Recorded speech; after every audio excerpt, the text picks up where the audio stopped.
Commander. We've been hit by one of those space anomalies. Buddy? And the piloting system is down. Buddy? The astrogator's gears are shot! Get a hold of yourself! You're an Earth Directorate Agent. Affirmative, Commander. What are the orders? Brace for impact. Unable to brace for impact. Is it the end for Commander Zane and Buddy? Tune in next week to find out. From one side of the galaxy to the next, the Earth Directorate is on your side. Whether against corrupt corporations, tyrannical governments, or corrupt corporations in league with tyrannical governments. The Earth Directorate is here to fight for the rights of all colonists. So remember, if you or your neighbor's government has turned tyrannical or sold themselves out to greedy corporate interests, just commandeer a skip drone and send the Earth Directorate an SOS, and we will respond immediately. Please allow 6 months to 10 years, depending on your proximity to the nearest Earth Directorate base and any unforeseen encounters.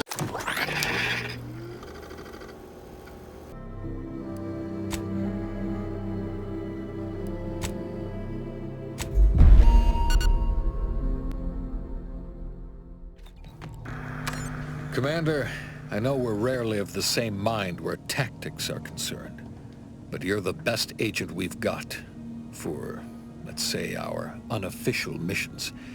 And few are as unofficial as this one. Your destination, the Arcadian system, is the source of all skip drive manufacturing. However, they also fall outside our legal jurisdiction, a fact which no doubt makes this mission all the more intriguing to you. We have recently discovered that the drives are somehow responsible for the dangerous rift anomalies, the tears in the fabric of space itself. Without skip drives, interstellar travel is impossible. I'll not waste either of our time reviewing how the end of civilization would affect your personal prospects. Your mission is to rendezvous with DeVries, our forward agent, and assist her in retrieving the information needed to determine exactly how the skip drives caused the rift anomalies. But be advised, if you or any member of your team are captured, you will be on your own. There will be no rescue. We cannot afford for this to turn into an intergalactic incident. Agent DeVries will be contacting you shortly to coordinate your plan of action. I know you'll always do what serves you best. In fact, I'm counting on just that. May the law and your unerring sense of self-preservation guide you and your team.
Commander, hey, Agent Pascal told me to bring you your new model tactical time dilation device.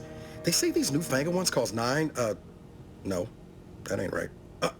10.25% less brain damage than the old ones.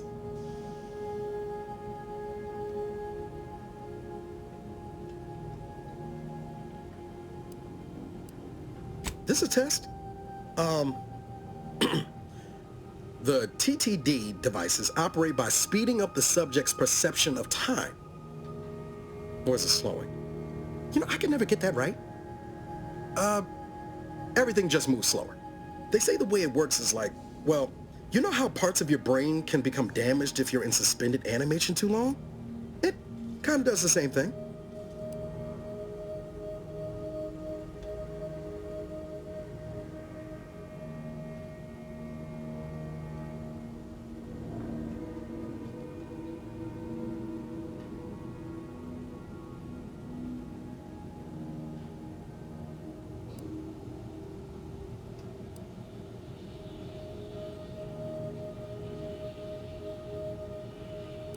Didn't I just say? But this way you don't have to risk extended hibernation. That can kill you, you know. The lab coats swear this way's perfectly safe. Science is amazing, ain't it? Listen to me, rambling on.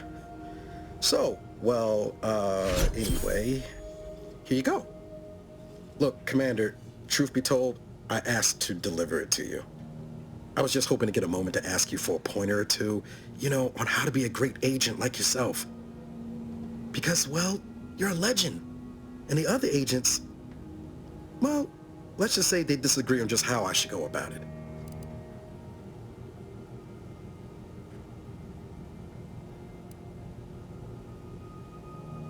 Because you all know so much more than me, and I don't want to mess things up. But Sky likes to joke around about everything. But I like it when she says it's all about looking out for those who can't defend themselves. But Sandoval, he laughs at that. Says we gotta save people because they're too stupid to save themselves, and that we got righteousness on our side.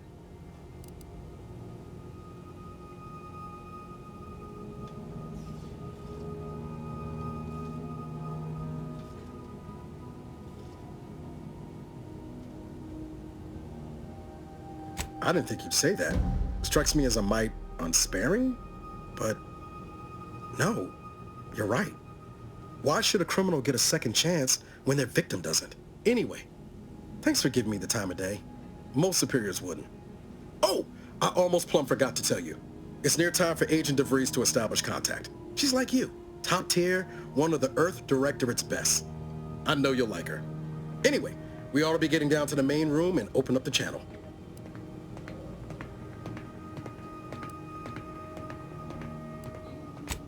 No need to wait on my account, Commander. I'll join you in just a few.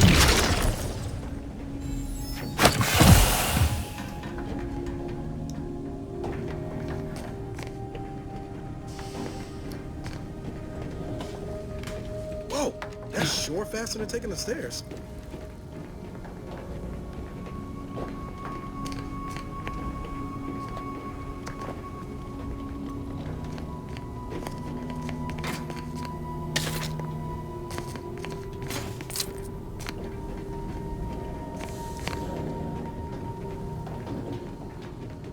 Commander, your credentials are required to open the channel with Agent DeVries. Yours are currently located in your cabin. Don't worry, you're not the only one who needs their gray matter rewired after hibernating our way through skip space, Commander.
Commander, considering the danger and consequence of the mission we're about to undertake, I hope you'll forgive the lack of pleasantries.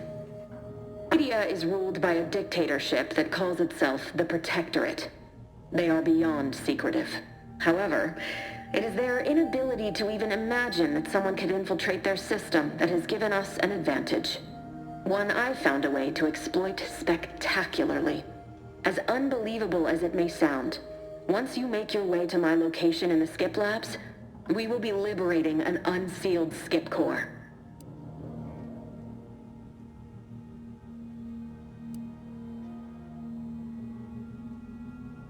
Then you know what I'm speaking of.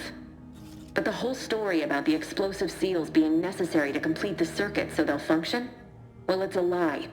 The seals are just there to conceal the inner workings of the drive so no one else can duplicate them. Examining an unsealed one will be invaluable in helping our lab coats figure out how they cause the rifts. But you'll first need to make your way to the station proper from the landing pad.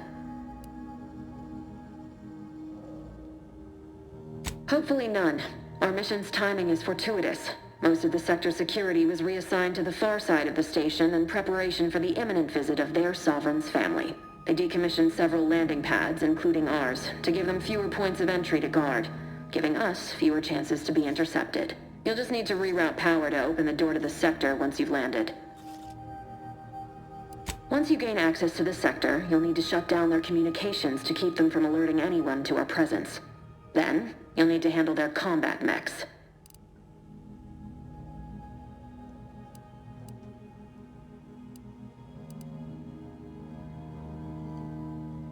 I've managed to leave caches of tools and intel for you throughout the sector. I'd take advantage of all of them, were I you. This may sound simple, but I cannot stress this enough. Do not underestimate the danger we face. Come on, Agent. Haven't you heard? We're the best and brightest. We infiltrate corrupt governments before breakfast most days. Do you think this is some kind of joke? The Protectorate are the worst of the worst and will not hesitate to string you up if you're caught, if you're lucky. They think nothing of regularly chemically lobotomizing their own subjects for even the slightest error. Your life isn't the only one at risk here. Don't tell me to calm down. You know what I've sacrificed, what I'm prepared to sacrifice still. I've spent the better part of a year laying the groundwork for this mission.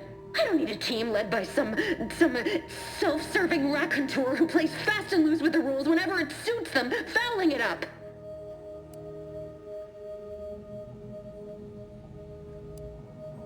We shall see. But since you are the commanding officer here, I've no choice but to give you the benefit of the doubt. I'll not let my personal feelings affect the mission. I need to go now. My absence will be noticed soon. Once you land, I'll patch in over comms and guide you through the sector. Augustine! Agent DeFreeze. I just wanted to say we're all looking forward to working with you. Who? Niles? Is that you? Law, what are you doing here? It's been so long. I'm an agent. First assignment. Suppose I look a mite different now. Less grease. Oh, and no more smelling like fuel neither. Most days. Can't wait to see you once this is over, Agent. And good luck. Same to you, Ibarra. DeVries out. Navigator's warmed up in the cockpit, Commander. Whenever you're ready to fly us in.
bedrock on which it is built, which is each and every one of you. Yes, you. You are not just a cog in the machine. You are the cog in the machine. Commander, Abara and I will secure the building down here, while you're upstairs restoring power to the door. We're burning daylight here, Commander. Shouldn't you be upstairs seeing to rerouting the power? Be diligent. And remember, failure will be met with severe consequences.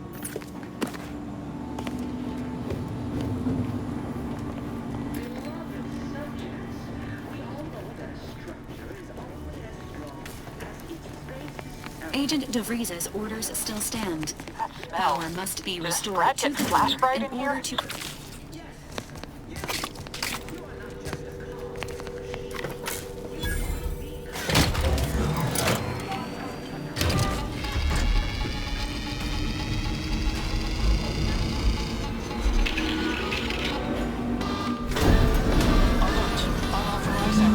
The electrical system misfired somehow. Security has been triggered. This needs to be dealt with quickly. As unable to function due to death. Expiring without permission will result in demerits being... Commander, we finished our sweep.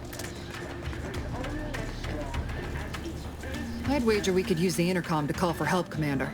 Must be a guard around here somewhere who can shut the mechs down. Screen's broken, so should be nothing to pass yourself off as one of their own. I also found a vent around the corner might get us inside in a less conspicuous manner than strolling through the front gate. Though you'd have to pick the lock to see for sure.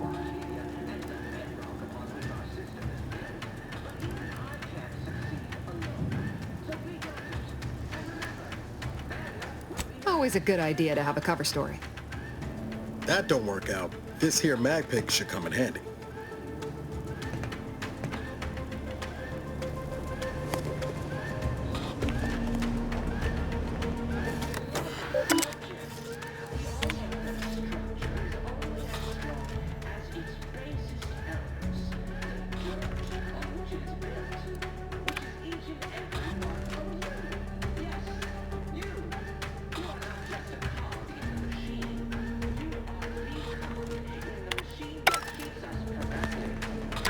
Cadet Warden 4th Class Corbin receiving. It's a glorious day in the Protectorate. How can I serve? Wait a moment. You're calling from landing pad 0-53? That's listed as decommissioned. And yet the defenses have come online? Please be so kind as to inform me of your name and ID number so that I may report you for this infraction. And hurry, please. The transmission of the Sovereign's family's arrival will start any moment. I can scarce afford the demerits missing it would entail.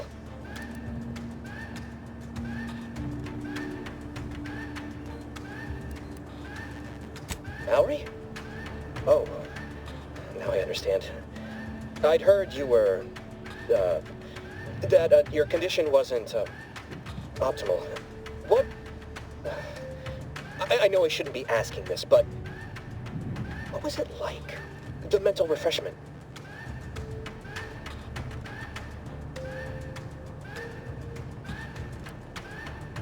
Patriarch preserve me, I knew it! I mean, I am pleased you have been returned to us as a fully functioning subject.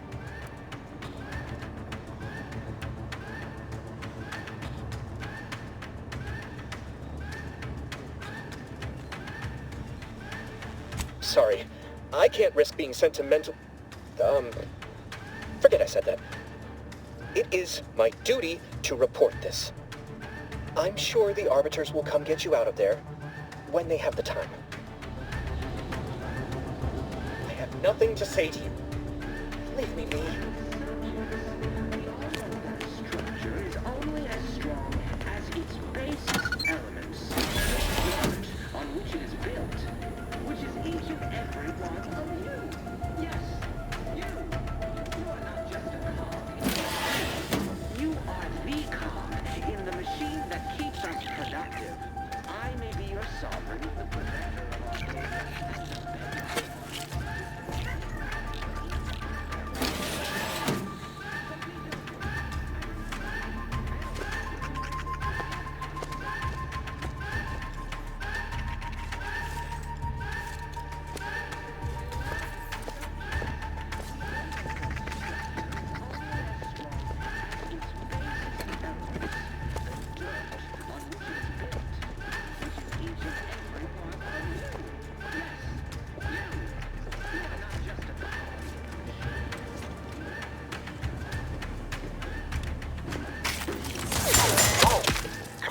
leading something fierce.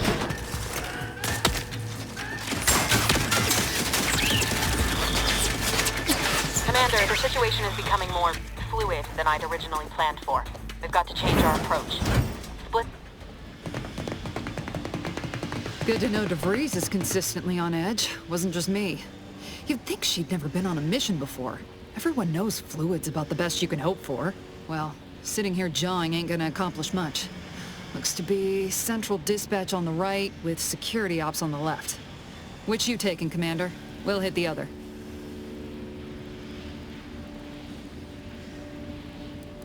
Kinda figured that'd be your choice. Shoot a couple for me, will you? Ibarra and I'll take security ops, then meet you at the skip labs. We'll stay well out of trouble, won't we, Cadet? So long as nobody pulls us into their trouble. Any Protectorate goon who gets in our way won't be left alive to tell the tale. Like you told me, Commander, no mercy. Right. Well, then, notwithstanding Ibarra's enthusiasm here, or DeVries' concerns over fluidity, I'm fairly certain we've got this under control. Rest easy, Commander.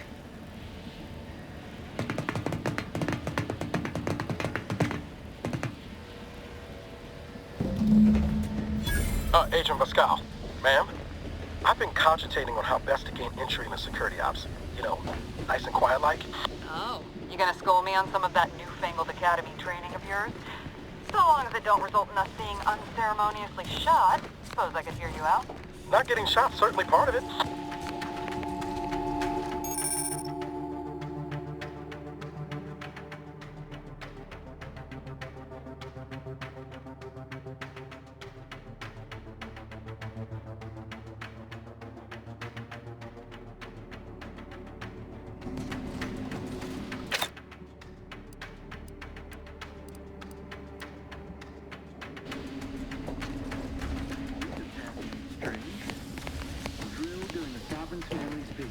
Surely you don't think it's anything untoward.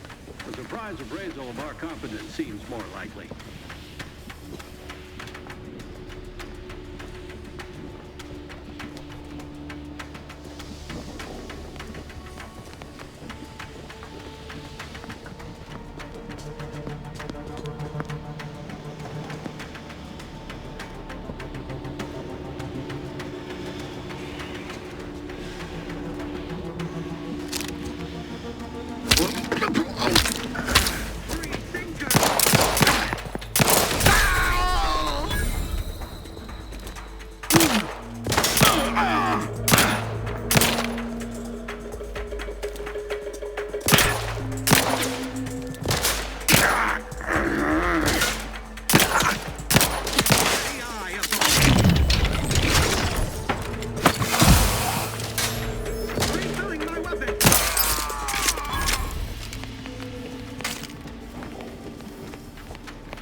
Caution. Arc welding in progress.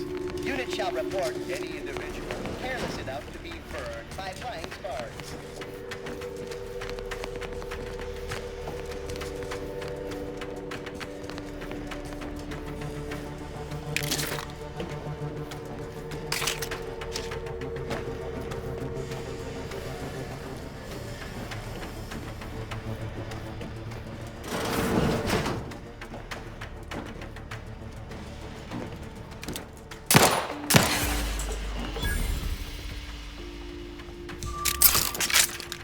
Jepson and I are in position above the second, Commander. Path been cleared. We encountered one guard. Dealt with it. Should have seen it. Wasn't pretty. As long as it was done righteously in the name of the Earth Directorate. Right, I wouldn't stand too close to the airlock when we're back on the ship, Pascal. What? Is there something wrong with the airlock? Explosion imminent!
You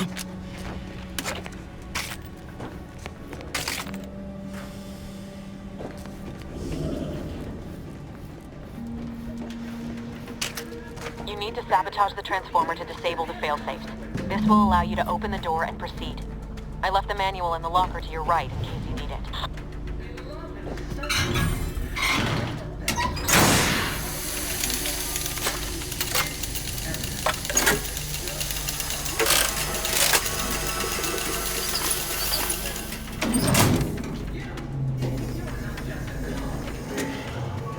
Good. Now that that's done... Oh, did I forget to mention the alarm? Just ignore it and get to the manual override in the control room as soon as you can. And the bedrock upon which our system is built. But even I can't succeed alone. So be diligent. And remember, that will be met with severe consequences.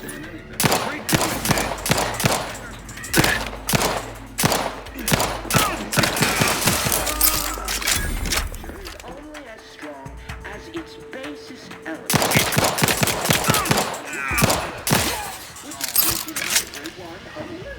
Yes, you. You are not just a cog in the machine.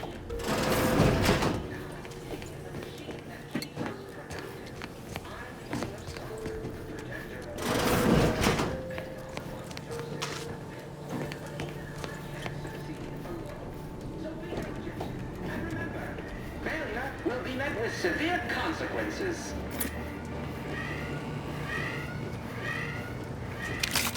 Beloved subjects, we all know that a structure is only as strong as its basest elements, the dirt on which it is built, which is each and every one of you. Yes, you. You are not just a cog in the machine. You are the cog in the machine that keeps us productive.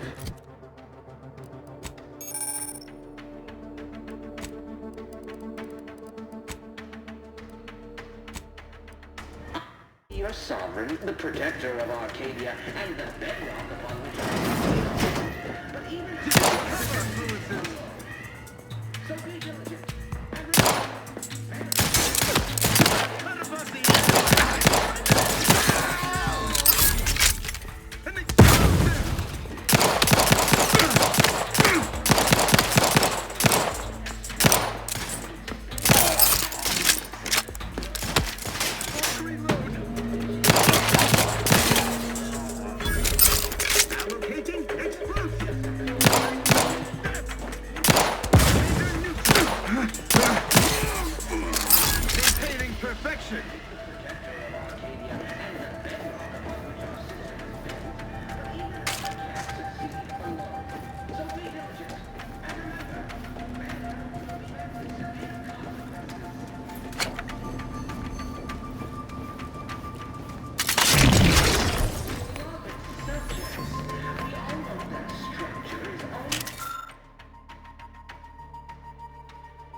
We're encountering more opposition over here than DeVries said we should. Nothing too serious, but any distraction you can provide would be helpful, Commander.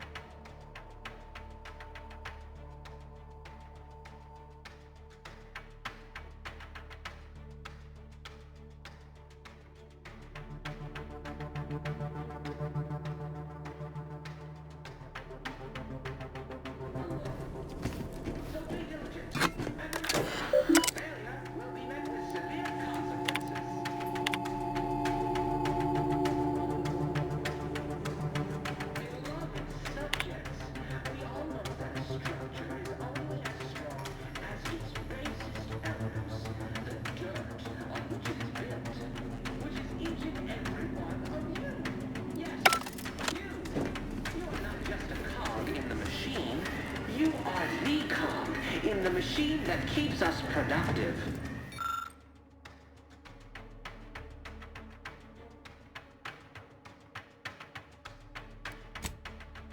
I may be your sovereign, the protector of Arcadia, and the bedrock upon which our system is built. Comms are down. This is going better than I expected. The nearby elevator will take you out to the rendezvous point. I'll see you and your team soon at the skip labs.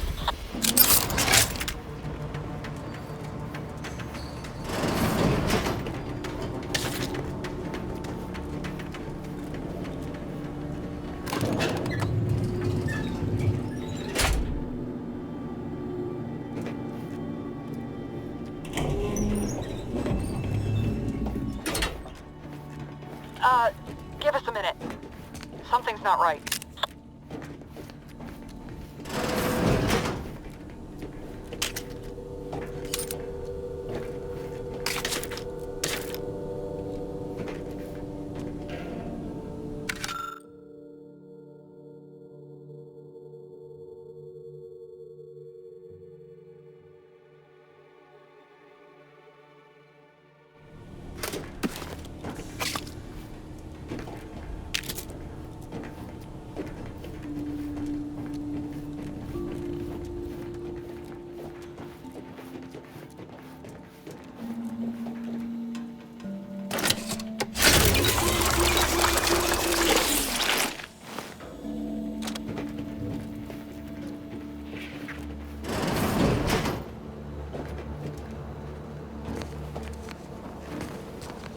Whoa.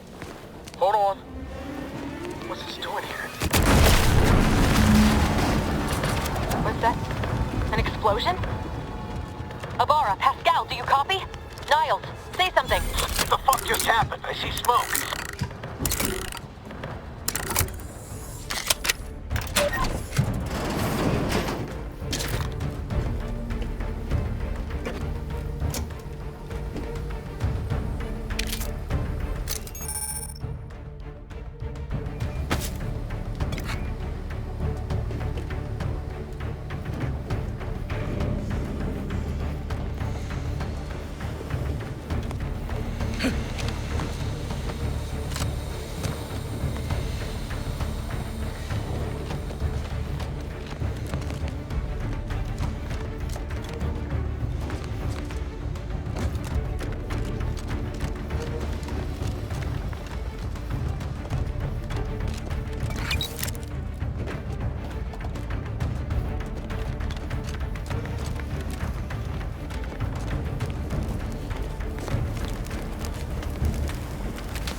Commander, what do I do? Everything was fine, and then...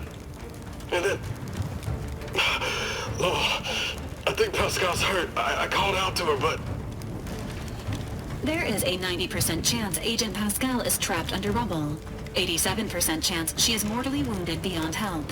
85% chance she's deceased. I don't understand. Everything went bad so fast. But we can't stay here. The mission.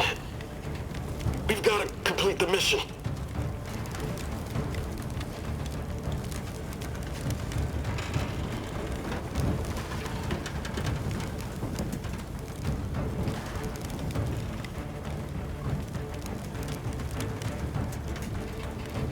But I thought you told me to look out for myself.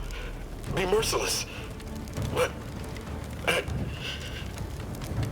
I knew you were just saying that, Commander. We need to look out for each other. I'm just a bit dizzy at the moment.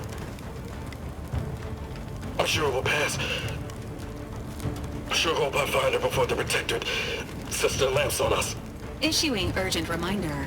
Time is of the essence. Please continue on to the skip labs to complete the mission. This unit will assist Agent Abara in his endeavors. Per Earth Directorate guidelines, an incapacitated agent's equipment is available for team use. Agent Abara's rifle is now yours, Commander. Using it may improve your odds of survival. Commander, guards are closing in on your location. Agent DeVries, we need an updated tactical report. We've got agents down. This makes no sense. There were no hostiles in the immediate area. No logical cause for that explosion. There's nothing more we can do for them. It doesn't change our mission. We have no choice but to keep pushing forward.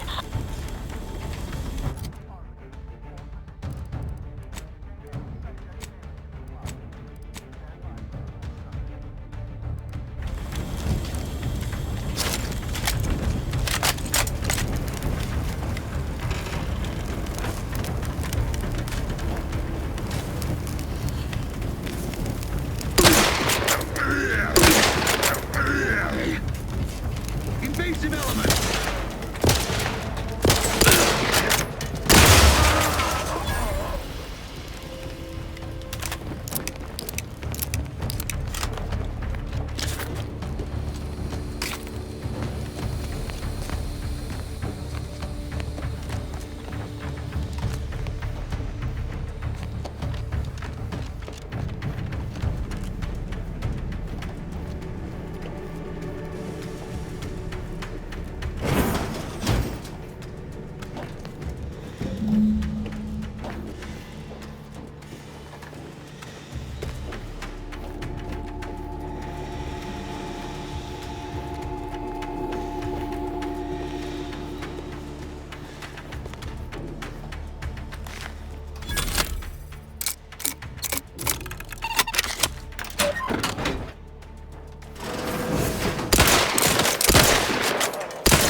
Right.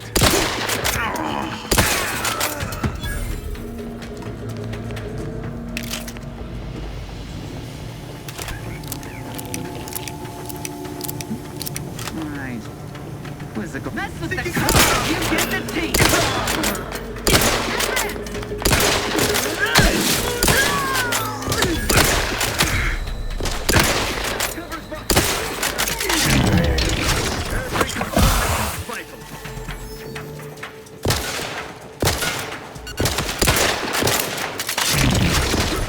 My breaking for cover! Exit the blast radius!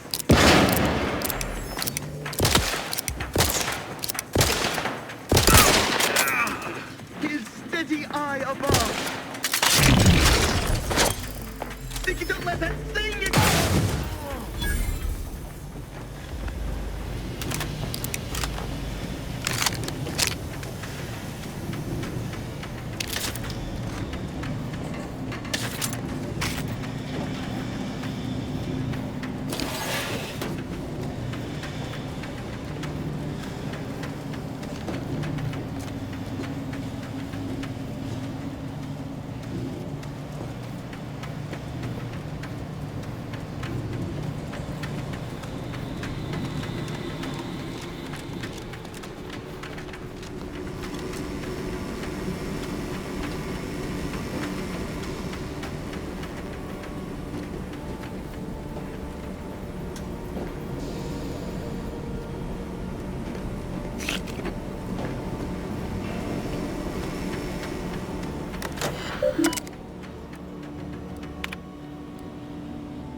going on out there?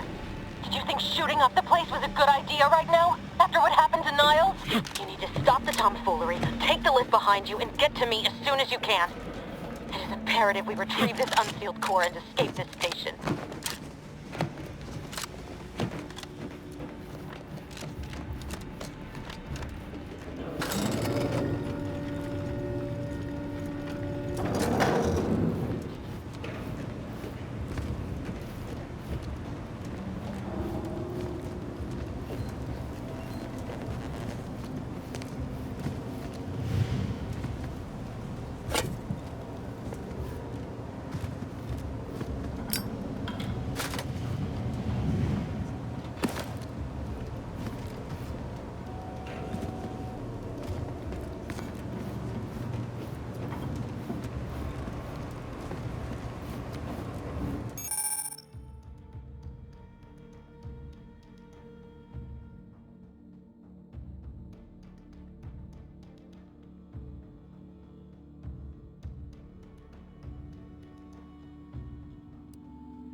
Commander, be on your guard.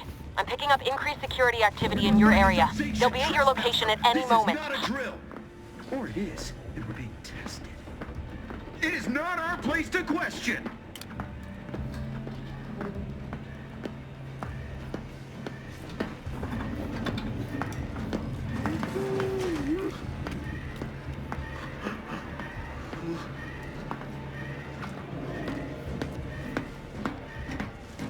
What was...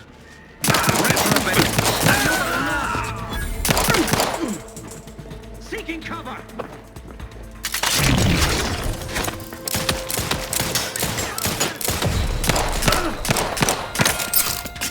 Each a vital...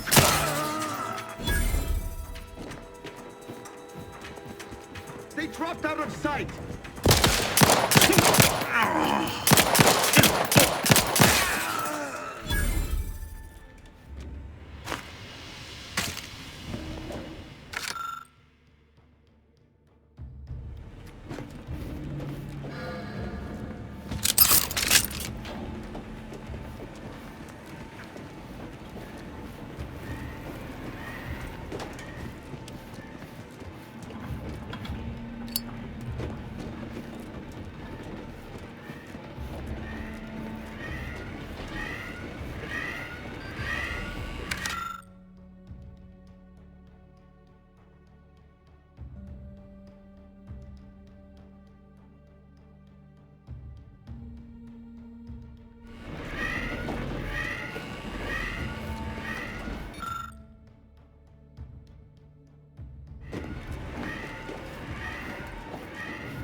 Commander, can you hear us? Something's wrong. We can't get into the skip lab, and DeVries isn't responding to our comms.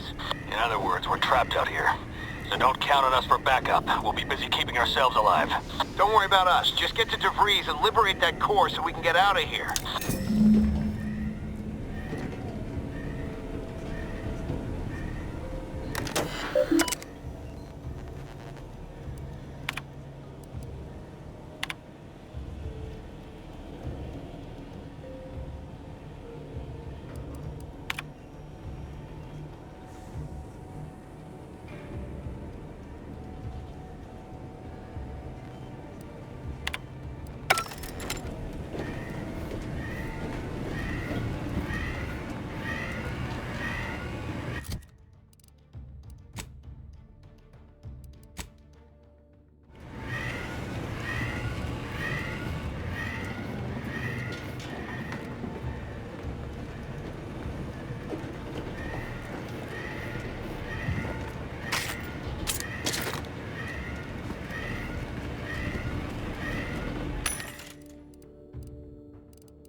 types.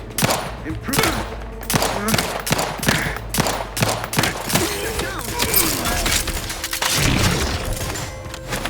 Hastening to cover. See? A good thing.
The auto-mechanical shall turn the tide.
Can't you get anything right? You were supposed to be dead already. I shouldn't have depended on your unwillingness to play by anyone's rules but your own, working to my advantage. Oh, an infuriating miscalculation on my part, but one that will soon be rectified.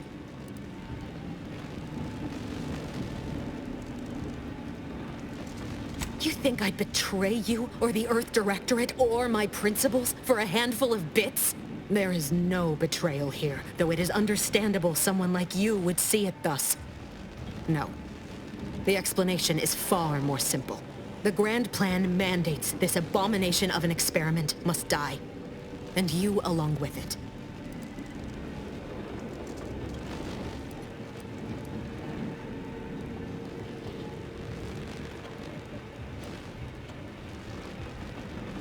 Your righteousness is as unamusing as it is misplaced. I have no expectation to live through this either.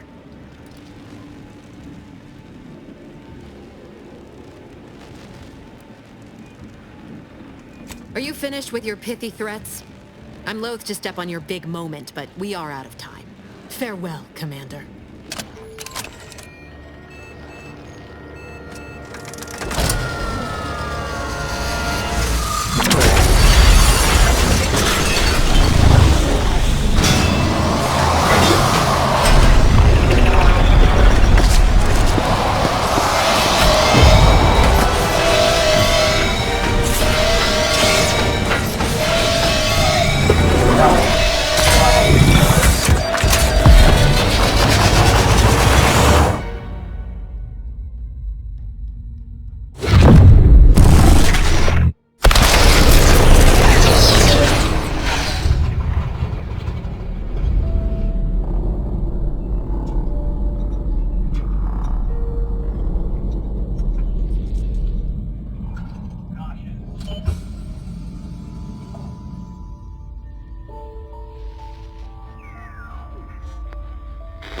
Sovereign's family has been killed by a naturally occurring rift anomaly.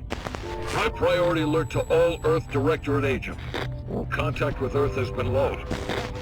Identified ships on the edge of Arcadia. It's no longer just a spacer's choice, it's Auntie's choice. Greater value for your bid. Arcadian citizens, we've come to deliver you from oppression.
You're not hearing me, Val.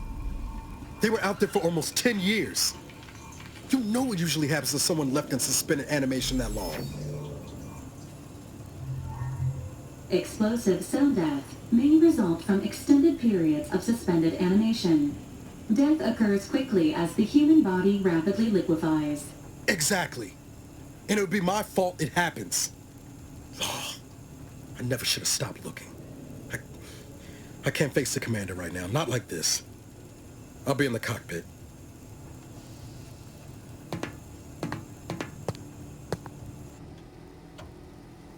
Welcome back to consciousness, Commander. Please accept your back pay for the previous mission. It has been prorated according to the mission's failure and your unapproved 3,468-day sabbatical.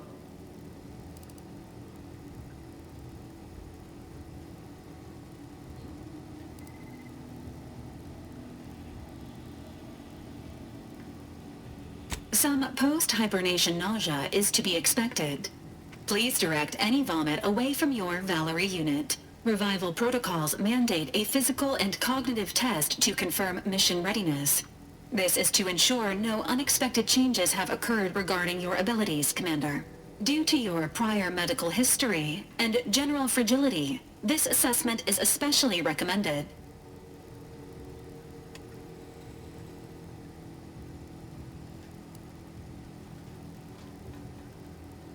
Say, Assessment complete. It appears you experienced some changes while in suspended animation, but nothing of concern. This unit will update your records accordingly. An event summary will now be provided to improve your situational awareness, Commander. If you feel yourself beginning to liquefy at any point, please notify this unit immediately.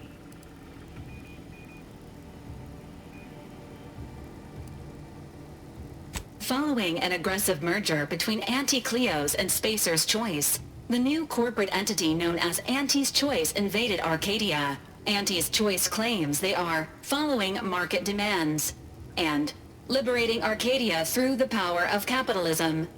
Many have died. Unfortunately, their invasion fleet also exacerbated the rift anomaly created by Agent DeVries' sabotage of Horizon Point. This means no ship can enter or leave the colony. The rift also remains a threat to the colony. Current estimations suggest the rift will destroy Arcadia in the next 10 years. Give or take 7 to 8 years.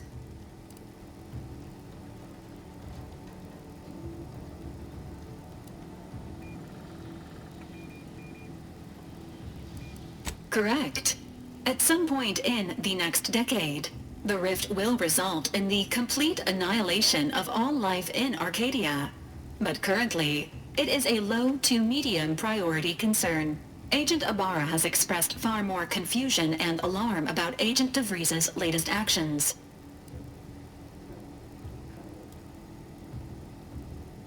Agent DeVries did indeed survive Horizon Point. This was confirmed when she brought down the old Earth Directorate surveillance satellite earlier this month. The satellite had been gathering information since before your mission. When it fell, it signaled agents across the colony, leading to the discovery of you and Agent DeVries. Agent Ibarra prioritized your recovery above pursuing Agent DeVries. This involved disassembling and rebuilding the astrogator to allow the incognito to travel to your location.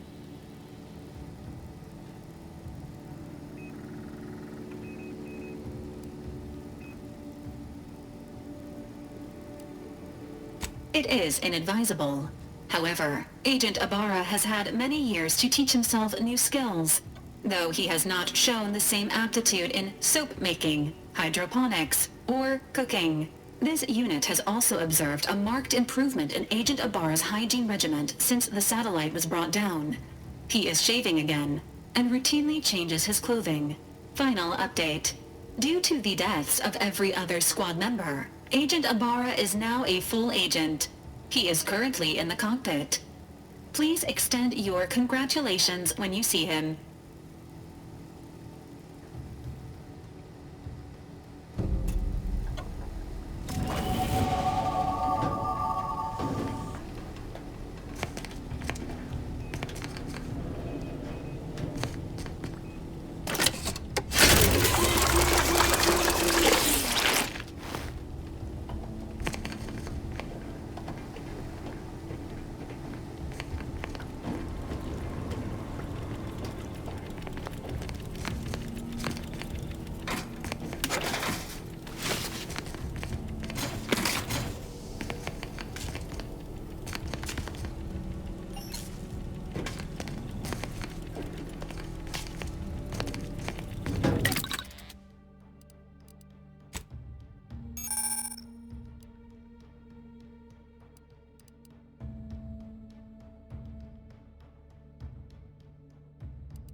This unit requires your assistance, Commander.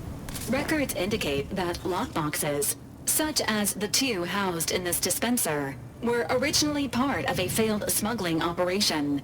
Special lockbox keys are needed to open them. After discovering the first lockbox, Agent Ibarra installed this dispenser to house additional lockboxes, which may be located throughout the colony. Unfortunately, due to a jam, the dispenser is currently inoperable. Agent Ibarra deprioritized its repair in order to focus on rescuing you, Commander. Tampering may result in damage to the container's contents. Theorizing. Extracting the contents from the first lockbox may disencumber the dispenser, allowing it to return to normal operations. This unit has an advanced decryption key that can open the first lockbox, Commander. Helpful addendum. Scans also indicate an Anti's Choice dematerializer within the first lockbox, which you may find useful in the discreet disposal of bodies, Commander.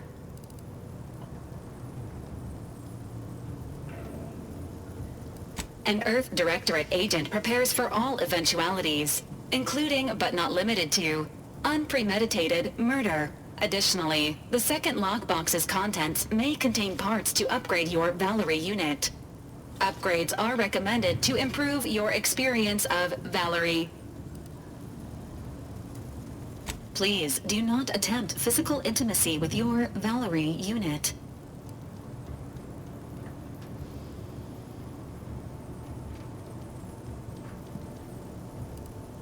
Acknowledged. An upgraded Valerie unit will boost the team's overall level of effectiveness by an estimated 87.3%.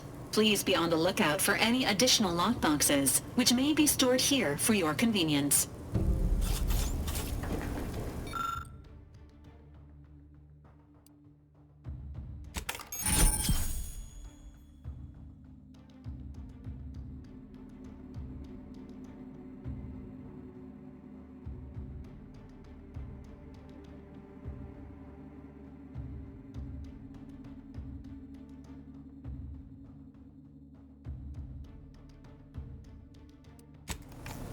Congratulations on your acquisition of the dematerializer.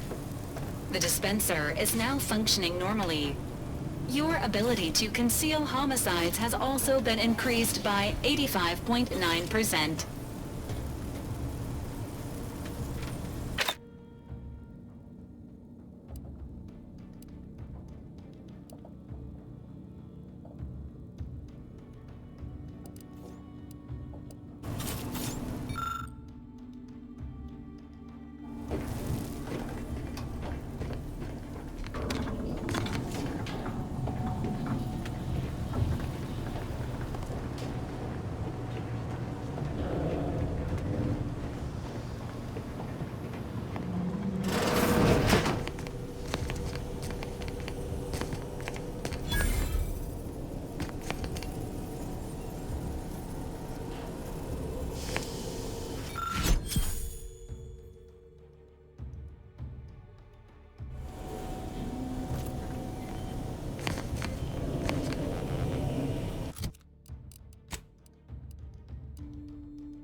All these years and I still can't get my head around what Augustine did.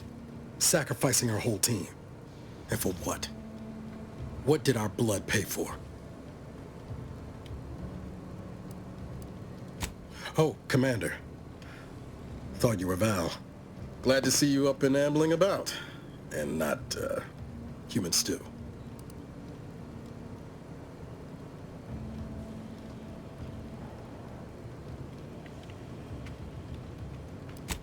more like 9 and change. And a rough 9 years at that. But who's counting? You know, when I first learned some of the escape pods made it away from the station, I'd hoped. I did search for you, Commander. Just as soon as I was able. Might be you're giving me more grace than I deserve, but either way, thank you.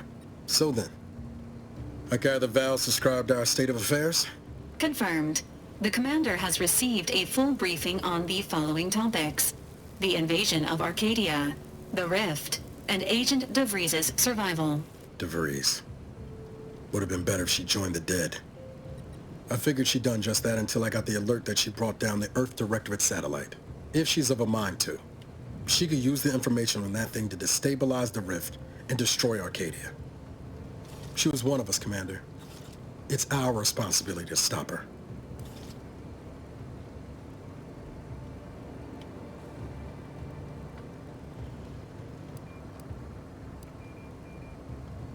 Acts of unprovoked violence are not sanctioned by the Earth Directorate except on occasions of premeditative self-defense. She's going to ground now, but as part of her original undercover mission, DeVries was inserted at the Vox Relay Station on Paradise Island. She'd have followed protocol, established a safe room there. Wager that's where we'll find clues as to her present plans and whereabouts.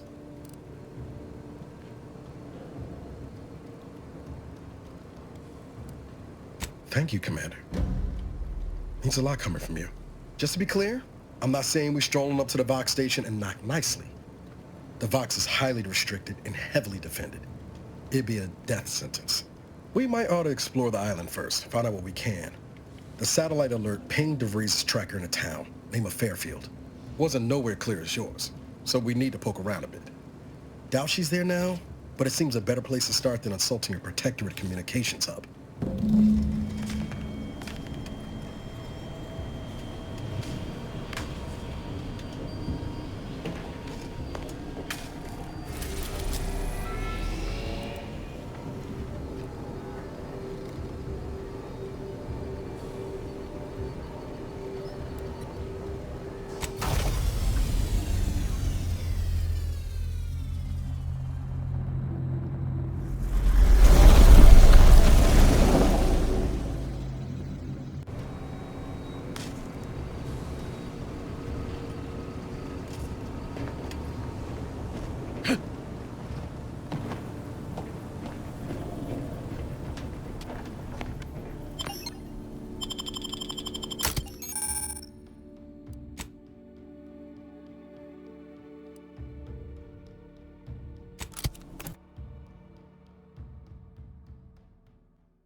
See that thing in the sky there? That'll be the Vox Relay. Vox stations serve as key communication hubs for the Protectorate. Unauthorized visitors are likely to be shot or hanged on sight. That's why we're headed to Fairfield first. Less chance of us getting shot while picking up the DeVries trail.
ship on the landing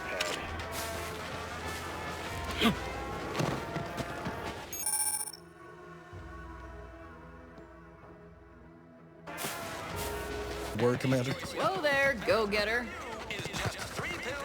I know I've been pushing to find DeVries, so this might seem a bit of a left turn, but void it. I'm just gonna ask. Got an old friend here on the island. The doctor who patched me up after Horizon Point. Ex-Protectorate, a good man. Tracked in the Westport a short time ago, but never got up the nerve to visit. Reckon we could drop by and pay him a visit? Brief one, of course.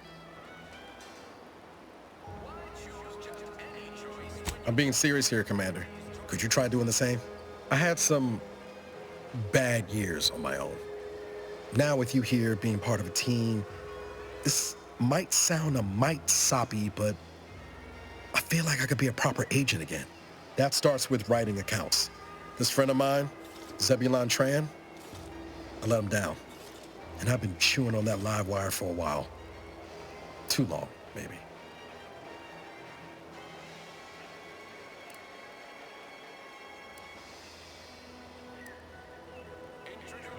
After I recovered from Horizon Point, Zeb and I ran together for a spell, doing what we could to help folks in difficult spots.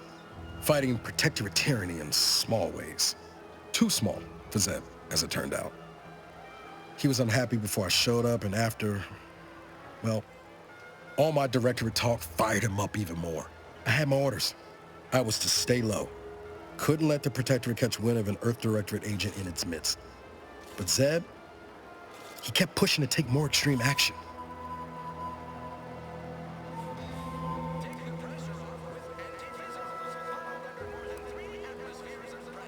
I agree.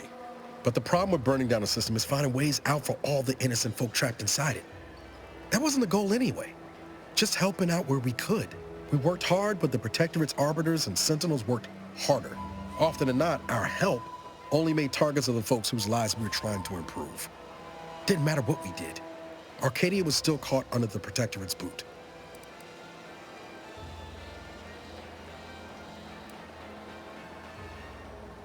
Yeah, maybe. Easy to say that on the other side of winning, though, ain't it? Anyway, things weren't good. Zeb and I couldn't find the rhythm we had before. We were arguing every day. Eventually, cutting ties just seemed for the best. Clean like. Only later I learned Zeb hadn't given up the struggle like I assumed he would. He got to stay in mental refreshment for his trouble. That's the last I heard of him, till recent.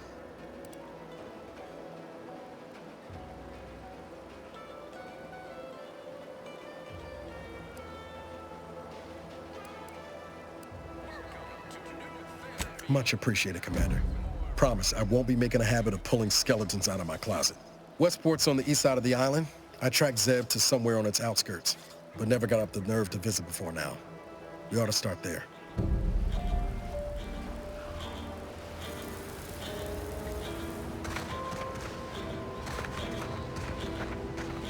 Welcome to Fairfield, now under the new and improved management of Auntie's Choice. I'd usually ask if you were affiliated with the previous regime, but you lack the bewildered gaze of a yay-saying Protectorate subject. Even so, going to have to ask you to identify yourself. Still a war on and all.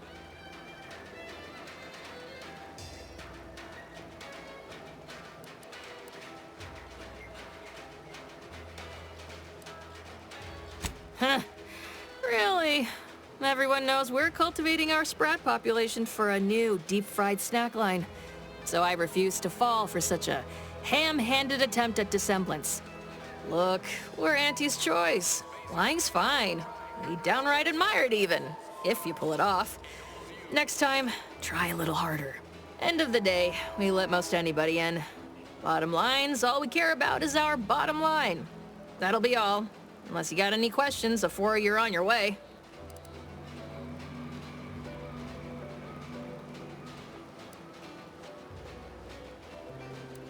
What? You been in hibernation or something? We're here to bring the free market's liberation to the people of Arcadia. And Arcadia's bounty to the rest of the galaxy, of course.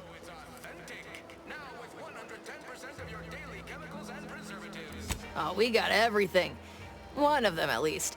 Clinic's over there on your left. Watering hole's a bit down on the right. Market's a straight shot down the lane. Before I forget, I have standing orders to send all newcomers to Minister Milver Street. He's in the town hall. That'd be the one with the giant hologram on it. Can't miss it. Once again, welcome to Fairfield, the official new home of free trade and self-reliance on Eden. Just any choice when you could choose Auntie's choice. Remember, Auntie knows best.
For me, Doc. I'll be over here. Definitely not in excruciating pain. Ask you to hold still.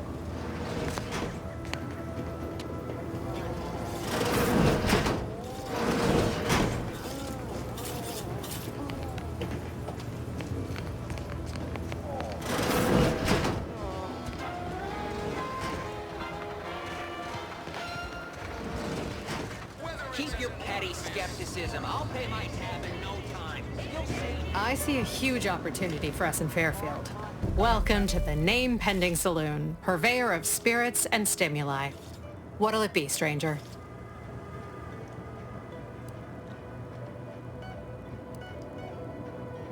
Why, sure. You'd be surprised how much loose talk and idle speculation occurs around here.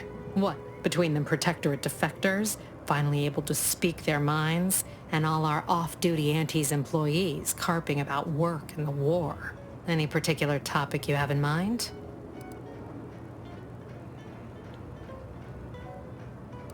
Oh, Minister Milver Street's blessed with the gift of gab. Swear he could sell bypass shunts to a Raptidon. Ain't one of them falsely magniloquent types, though. Sincere fella. Shares command of Fairfield with Acquisitions Officer Carr. She's blunt and murderous. Two traits Auntie's Choice highly prizes in a commander of corporate forces. To say they have differing approaches to leadership is like saying, gee, suns are hot, whilst being incinerated in a solar eruption. Vox Station's run by a brigadier by the name of Montelli. Sounds like he's as much a danger to his own troops as ours. Real piece of work, even by Protectorate standards. Reportedly enamored of show trials and summary executions.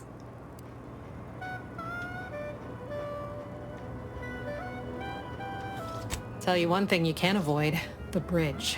No other way around it, and at present, it's held by Protectorate forces. We have a small contingent of troops bivouacked nearby. Forward Operating Base, they call it. You're asking me for the particulars of a high-level corporate acquisition. Like an in-depth accounting of the various parties who vied for control and who won out in the end? They merged. Rebranded. Auntie Cleo seems in charge now. Dunno. Do my best to steer clear of corporate intrigue.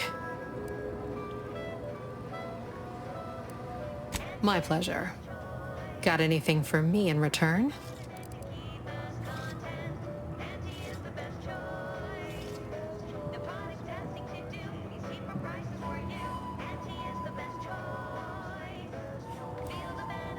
Apologies, but tall tales and poorly formed fabrications failed to impress me much. Here I was hoping you'd have a good story for me in exchange, but oh well. Not everyone's a seasoned raconteur.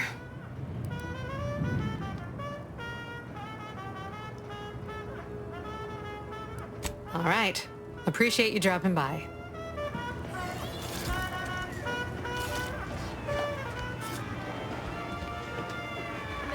Catch a break.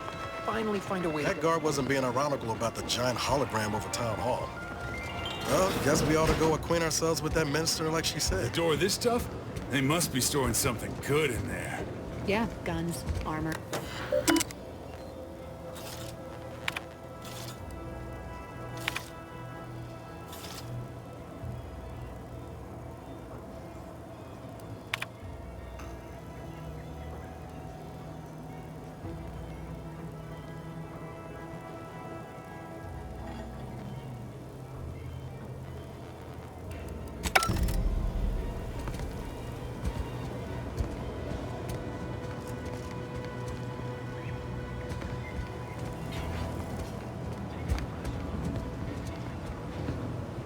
Knock off the funny business.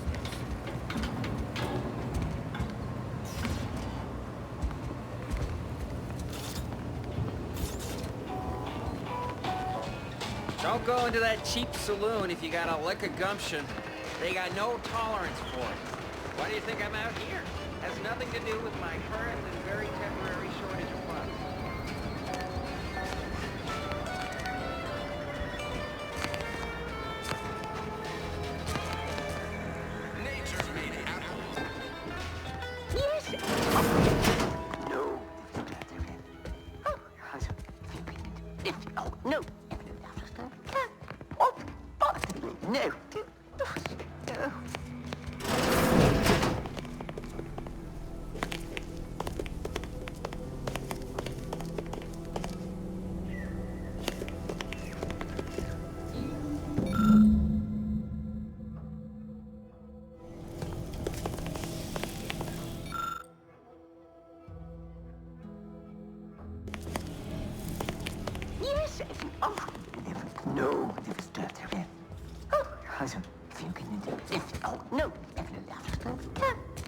Yet you see fit to keep me in a constant state of consternation.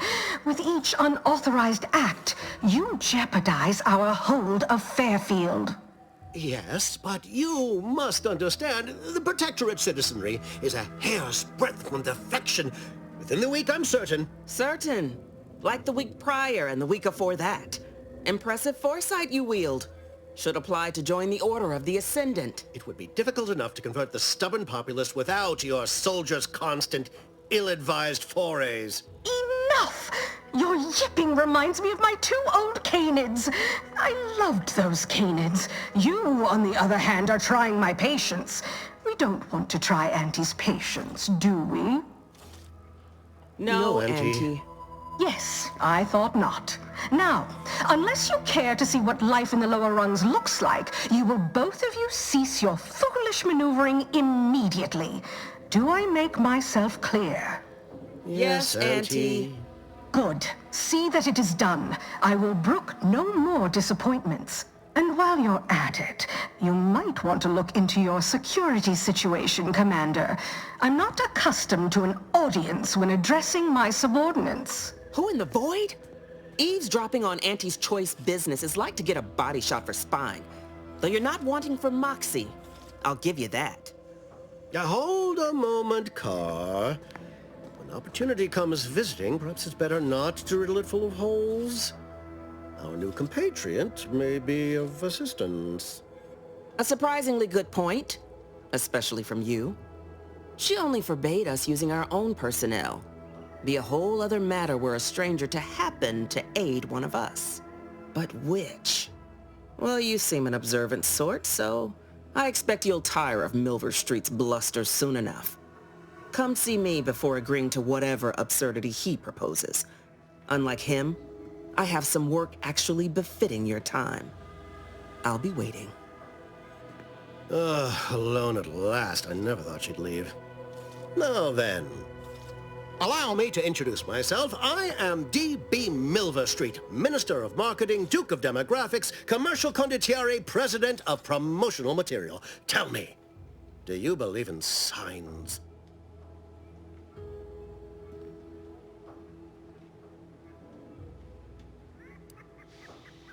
I sell to the gullible and impressionable. You, however, seem a mite too clever to buy what I'm peddling. No, friend, I've got something better in mind for you. I do not believe in signs. I believe in opportunities. Right now, at this moment, you and I have an opportunity to save countless lives. But I'm hardly the type to beg and ask for nothing in return. Tell me, what do you desire of this island?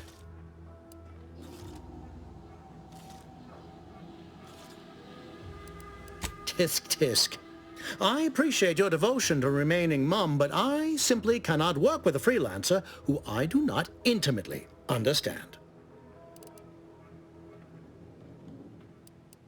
Ambitious, aren't we? Easily the best protected location on Paradise Island. Hardly a place for a stroll. But if you assist me, I promise to get you inside. Better yet, helping me shall result in our saving dozens, no, hundreds of lives. Your conscience shall be renewed.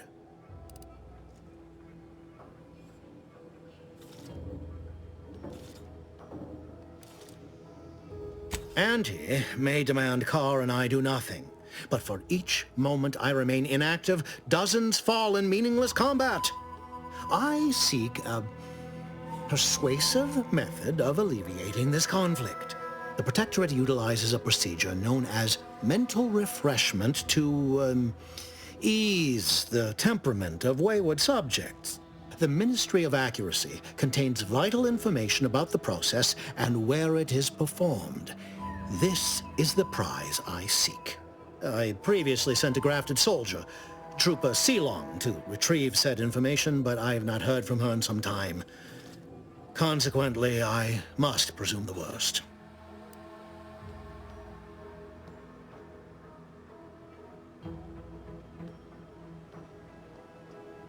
Yes, one additional word of warning. The good Commander Carr shall not take kindly to your working with me, though that is a bridge most worth burning in my estimate.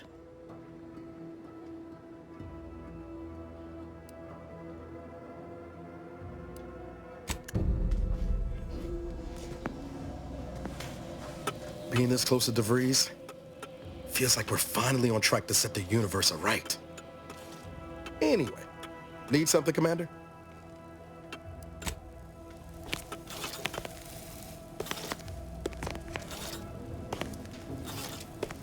Watch out for that Auntie Cleo. I know she don't look it, but she's more dangerous than she seems. Even the whole...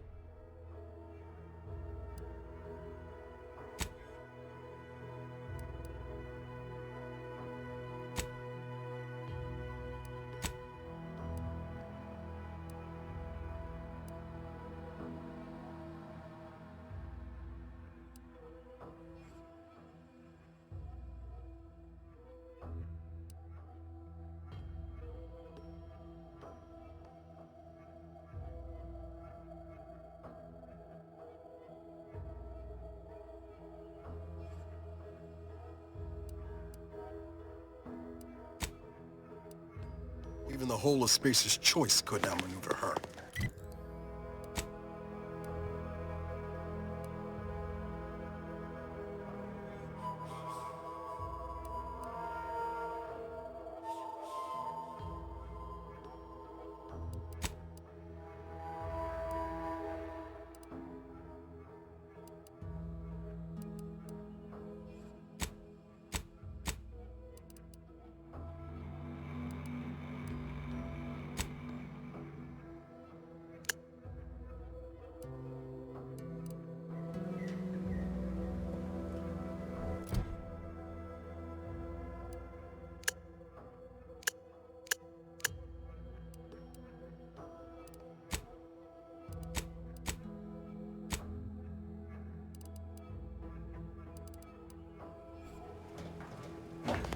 You there.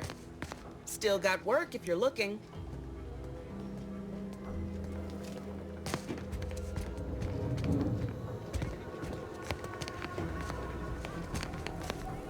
You're here early.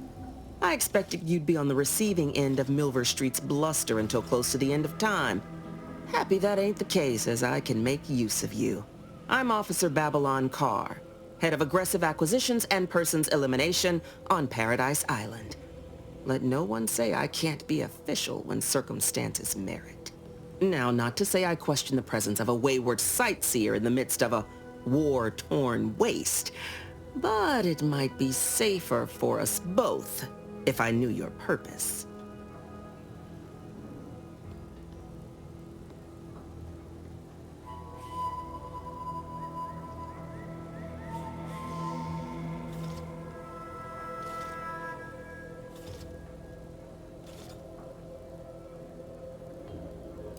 The Vox, eh? Bent on bloody self-destruction?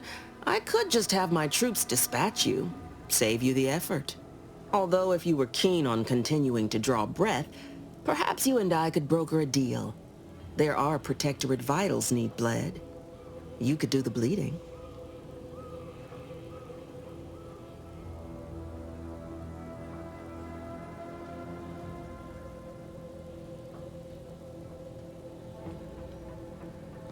I want the Protectorate war effort exsanguinated. You want into the Vox relay. You help me, I help you.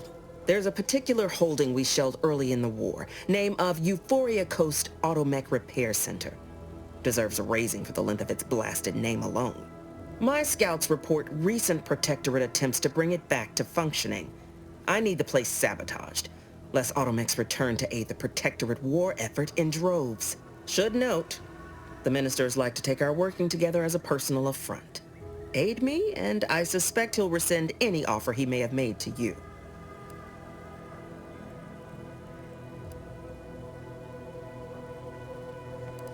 Think all you like. Speak to Milver Street if he ain't already stuck his hooks in you. I'm confident you got the spine for what must be done.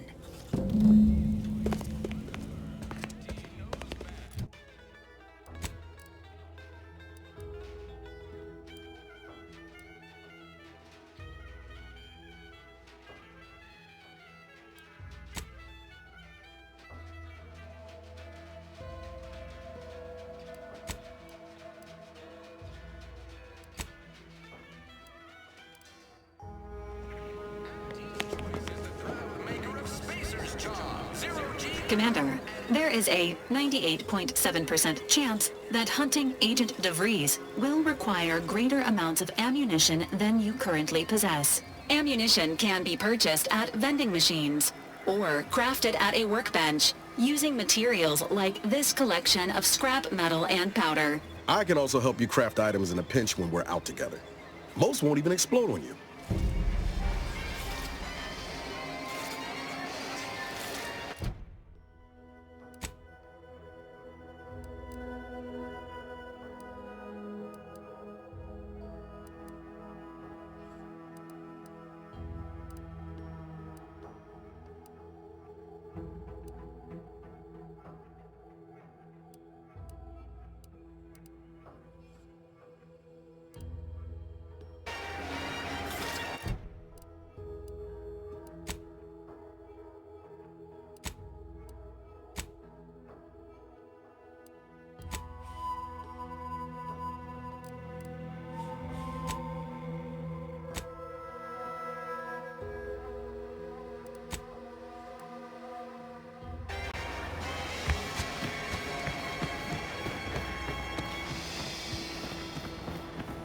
People think I got ejected from the saloon because I'm 3 sheets to the wind. So maybe I am drunk. Drunk on bold ideas.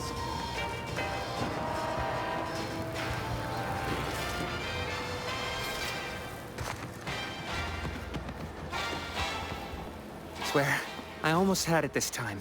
Everything all lined up. Easy mark, guaranteed moneymaker, favorable terms.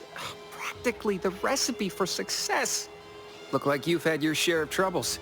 Ever had the perfect opportunity just slip through your fingers? So you can understand my situation then. I had just the thing to get me a fast-track promotion to lower middle management. Now you seem like someone who knows a good deal and wouldn't be adverse to helping me out. It's like this.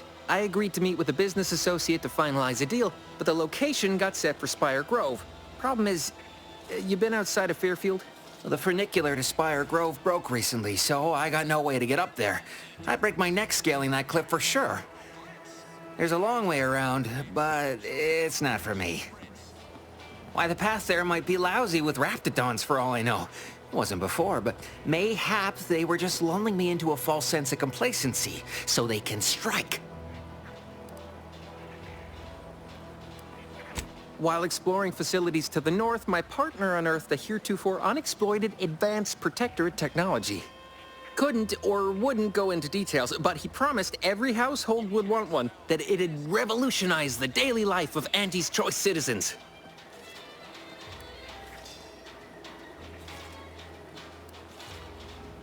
Typical research type, focused on all the wrong things.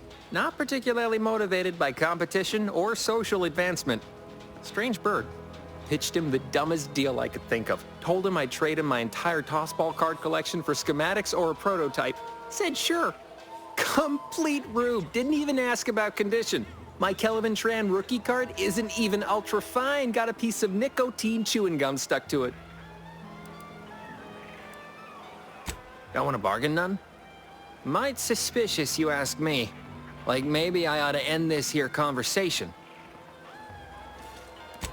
I have a few bits I can offer you. Not much, but if it turns out a roaring success like it ought to, and I get a fat promotion, I promise I'll see you're taken care of later. Splendid! Go parlay with Jackson Plum up at Spire Grove. It's some kind of agricultural harvesting encampment southwest of here, near a mess of them rocky spires. He'll provide the agreed-upon schematics. All right then, don't let me keep you.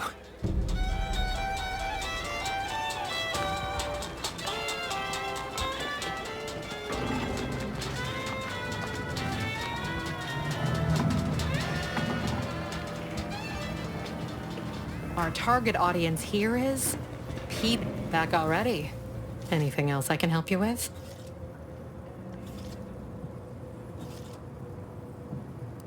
All right. Appreciate you dropping by.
In a row. Vitamins are a vital tool in aiding wound healing and achieving your long-term health goals. We've talked about this, Val. Ain't polite airing folks' private health information in front of others. If oral capsules are not your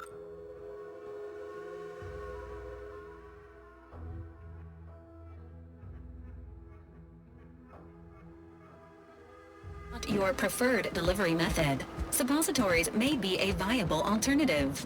All right. I'll take the damn supplements. The normal ones. And maybe I'll examine your courtesy settings while I'm at it.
Confronting threat.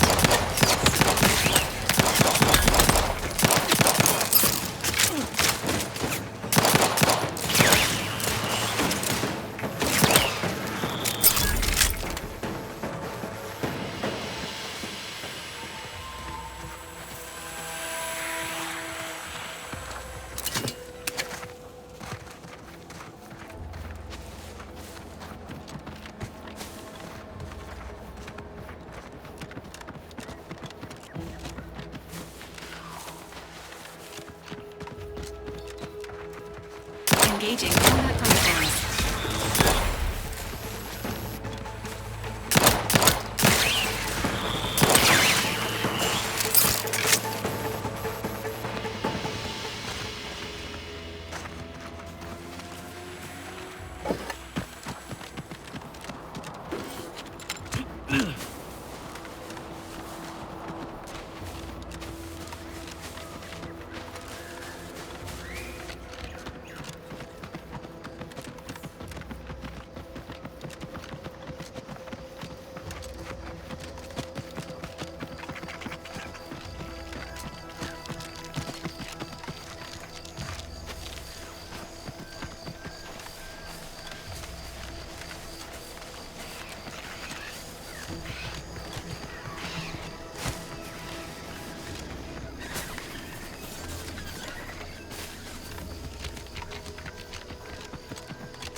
No, Jackson, don't!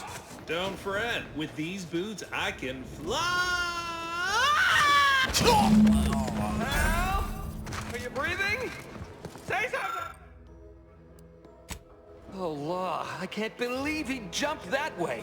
Sir, I know this isn't the time, but are they gonna put us to the gallows for this? What? No. That ain't how we operate in Auntie's Choice, Liza. We might be looking at a pretty fierce demotion for losing half our workforce and getting stuck up here, though. Demotion to fertilizer? No. Now cease your jawing. This ain't the time. Hey, you! You down there! Would you mind checking on our fellow? Might he have survived the fall? He thought those boots would make him fly, but they really just allow the user to jump repeatedly. Unless their downward velocity is too great. If so, well, you see what happens.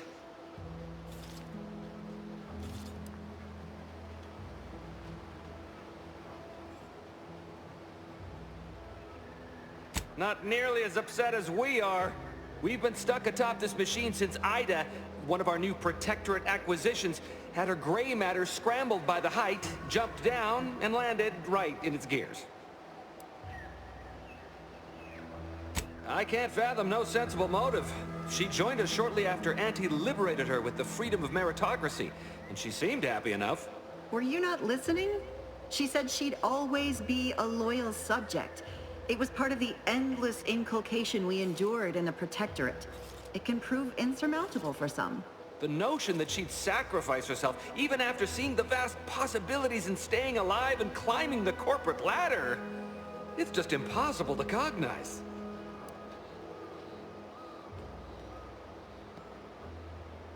There ain't no way off this platform besides jumping, and you've seen how that ends.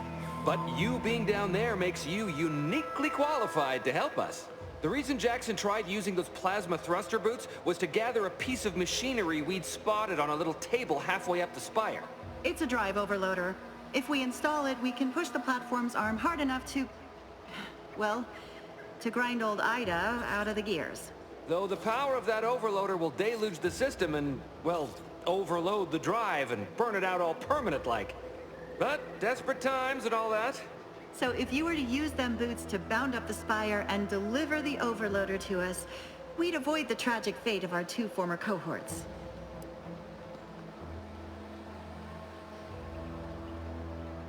Exactly!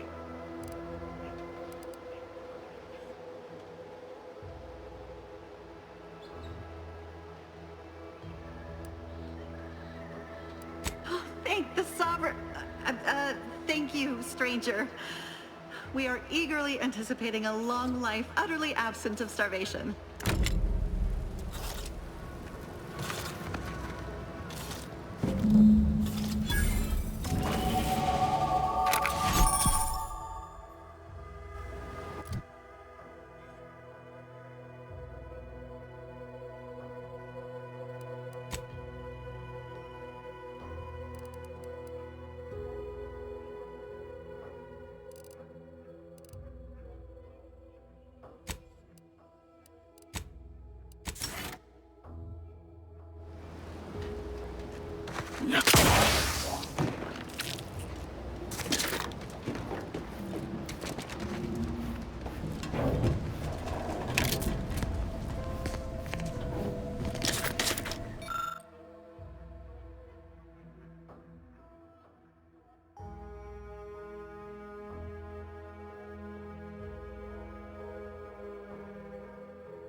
Oh, you're by our crop of Brachythecium rotanulum. They're found in bandages and burn tinctures. If you don't have that drive overloader, ascending may be a waste.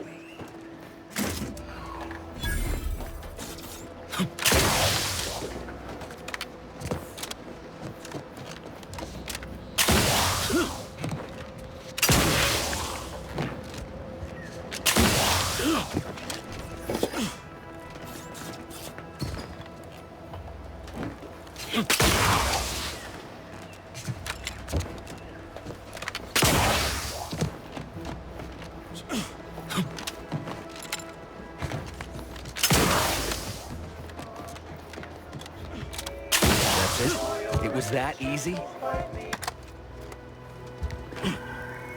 That was some impressive climbing. Poor Jackson could have learned a thing or two from you. Starting with the right direction to jump, I suppose. Wonderful. Get us down, and I'll happily compensate you in accordance with standard Auntie's Choice urgently improvised extortive standards. We've certainly found our way into a most harrowing circumstance, At least I'm glad I'm not alone. Poor Ida. She wasn't able to overcome a lifetime of Protectorate programming. Well, thanks to you, she failed. And that's one last insult to the Sovereign I'm happy to oblige. Please do hurry.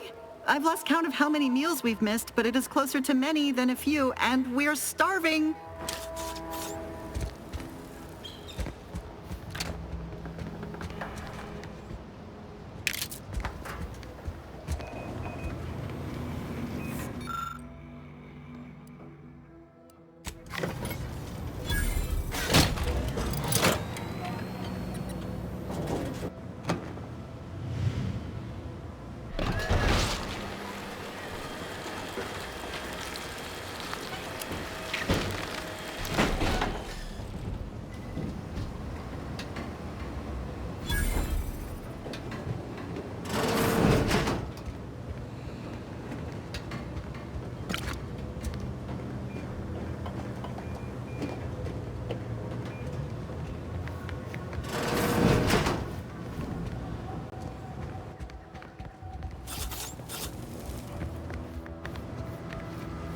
You're really something else, stranger. Thank you for getting us down. Oh, thank the law. I never thought of myself as a vertiginous sort, but being trapped 100 meters in the air will make you reconsider. I mirror that sentiment, to be certain. In fact, Auntie will have to pay me triple if heights are to be involved. And isn't it grand to be in a system that allows me that freedom? I agree with Liza. I'm inclined to keep a few paces from farming equipment from now on. Here's your reward for evacuating us with all our parts intact. I perhaps ain't as awash in currency as I'd prefer, so you can have my helmet as well. It was useful for identifying crops we'd missed in our harvest, but to be honest, I'd like a little distance from plants for a spell.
Take the pressure off with anti-fizzos, bottled under more than 3 atmospheres of pressure. Can't believe some of those Protectorate hull heads just couldn't see the benefit of self-betterment. Let them simmer in their cells. A lot of fresh blood in the talent pool around here with... Yeah, been gone a while. How'd it go? Tell me you got good news. Why, that's terrible. But you said you have the schematics? I'll take those. What? Sovereign's finest potato corollary peeler? This was supposed to be a guaranteed bestseller. Who in their right mind would... Jackson, you idiot! Ah! It's a good thing he's dead, because if he wasn't, I'd kill him! There's no... God damn it! I'm never getting that promotion.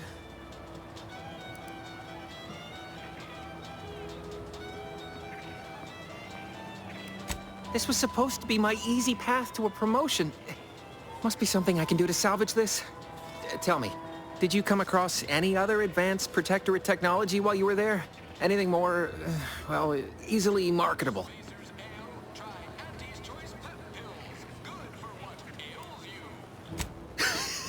Personal thrusters? No one would ever want such preposterous things. I'd be laughed out of recreant reclamation. Imagine, jumping about like a sprog. Ridiculous. Well, here's all I can spare in regards to your compensation. Try not to spend it all in one place. It's supposed to be categorically bad for commerce. In the unlikely event things somehow pan out and I get that big promotion, I'll see you're taken care of. Until then, take care. Crunch, accept no imitations. The K lets you know it's authentic. Now with 110% of your daily chemicals and preservatives.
want freedom of choice. You want Auntie's choice.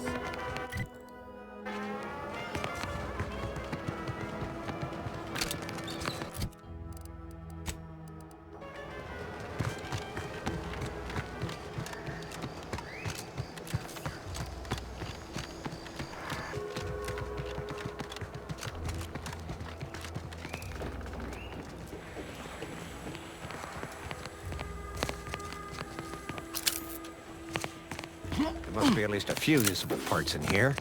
Aha! Ah, it's warped. Hello there. You wouldn't happen to have found any usable parts in all this debris?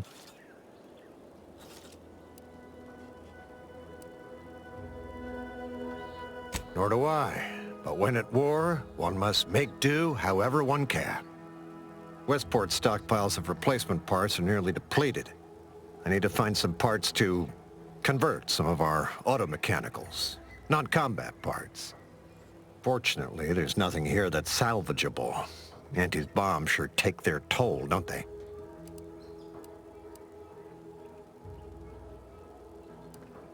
Unless I missed my guess, this looks like it was transporting damaged and malfunctioning automechs from the Vox station to the Automech Repair Center to the south of here. The center is...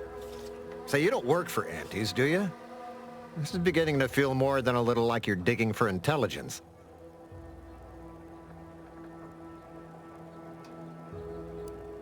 Fair enough. As I was saying, the Automech Repair Center is south of here. Regrettably, subjects of Westport no longer have access to the repair center, hence my need to scavenge.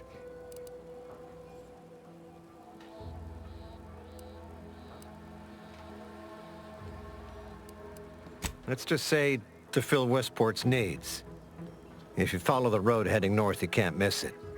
Used to be a sight to behold, but the war hasn't been kind to it. To any of us.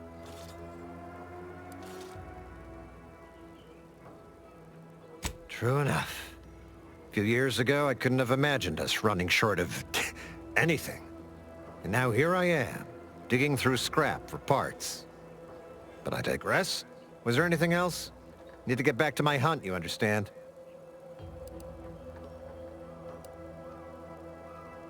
Yes and no.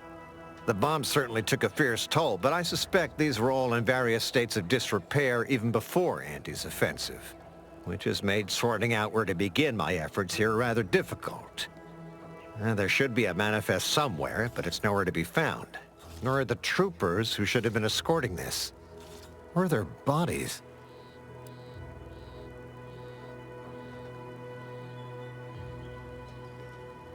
These were stalwart defenders of the Protectorate we're talking about here.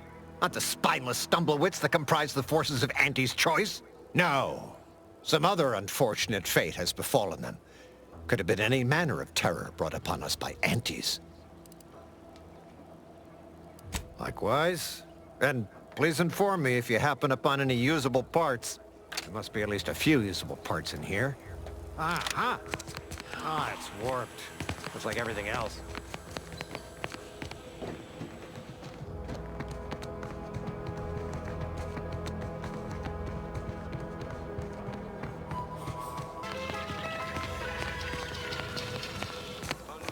Ready to take the heat off you, Commander. Just say when.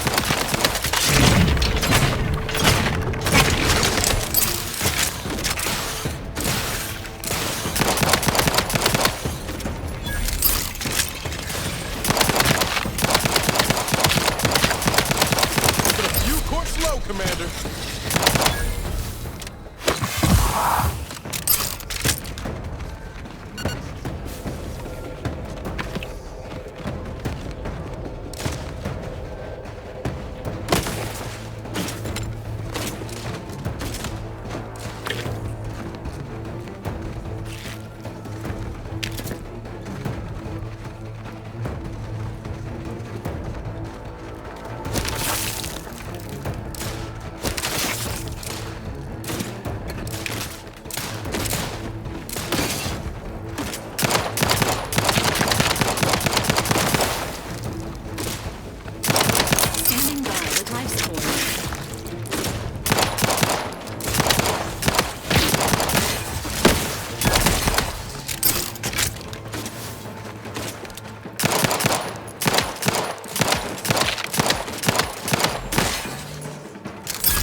Emergency protocol.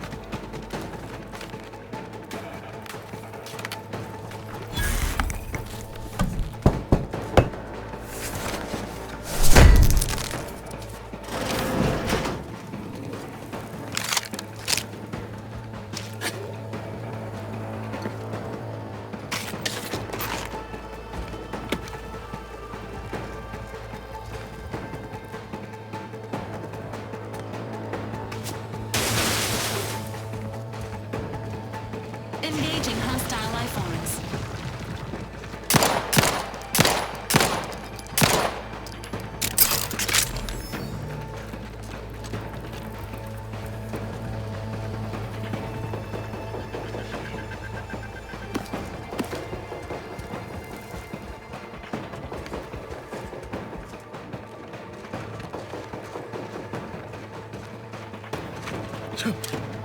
Give the order, and I'll take care of him, Commander.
Sit or sprint?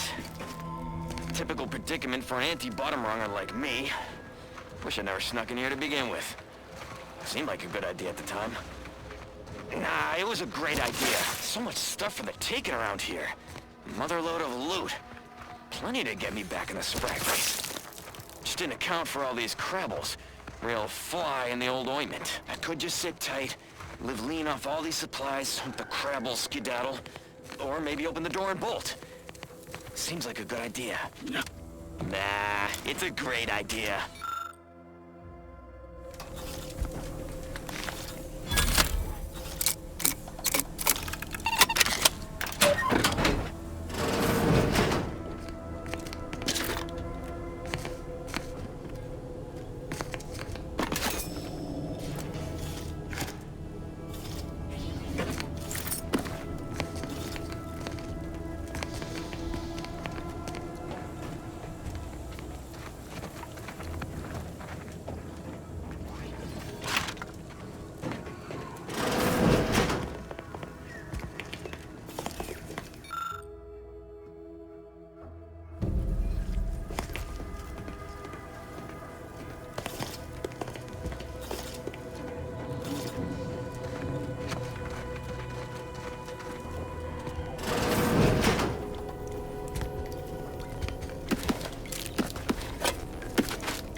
This looks like the place. No, I haven't felt this high-strung since Horizon Point. Just like this here.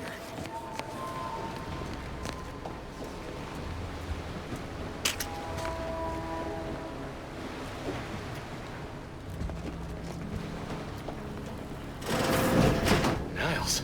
Howdy, Zeb. You look... well. Has my mind been set upon by shadows? I thought you dead.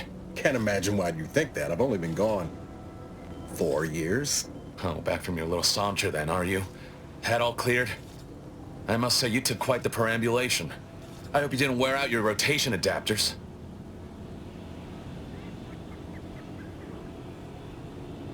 Zeb, this is the commander I told you about. One in charge of the Horizon Point mission. So you're the one responsible for the severity of Niles' injuries. You ordered him to remain behind on a fruitless recovery effort.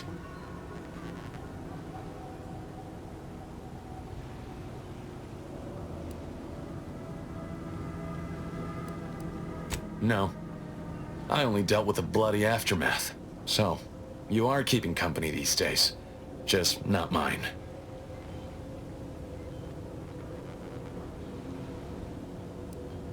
That would depend on what vision you have for Arcadia's future. Everyone seems to think they alone know what's best for this colony. Look, I'm not just here to gas you up with empty apologies. I want to set things right between us. Oh, now you want to help. Where were you when the war happened? Or when I was being carted off to mental refreshment? Where were you when I actually needed you?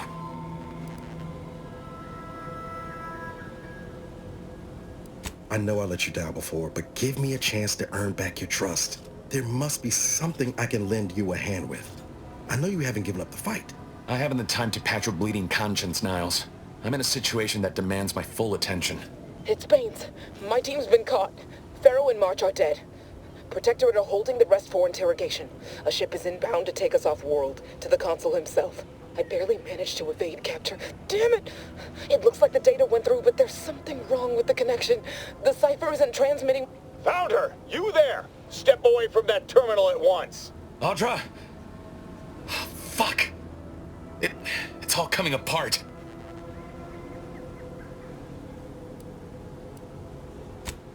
That was one of my operatives. I organized a mission to infiltrate the Vox to acquire valuable intelligence. But obviously, something's gone wrong. Without that cipher, the intelligence is worthless. But I'm more concerned about my people at the moment. If you're sincere in your desire to help, prove it. Rescue my friends before that ship departs with them on board. Please. I am. Without question. Okay. If they're sending a ship, that means my people are being held on the Vox's landing pad. Use my call sign so they'll know you for an ally. I'm certain Niles remembers it. And do exercise discretion, as well as caution. The guards at the Vox won't hesitate to fire upon you, should you be discovered. Not to worry. This is exactly the sort of thing we're trained to handle. Yes, but the uniform doesn't stop bullets, as I'm sure you recall.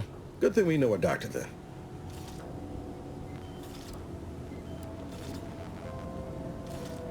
Then let's hope the ship also takes its time arriving, and that my friend's pain threshold withstands any attempts to soften them up for the consul. I'll answer what I can. If you must know, it was my sister. My neighbor reported her for some misconduct and she was taken to be refreshed. I never heard what her alleged crime was meant to be. The woman who returned was nigh unrecognizable. The injustice of it rattled me. And once I began to look into what had happened, the more discomfort I felt. Then I met Niles. He told me the truth about other colonies. Made Arcadia feel so... small, claustrophobic, repressive. And my smoldering resentments became a full conflagration.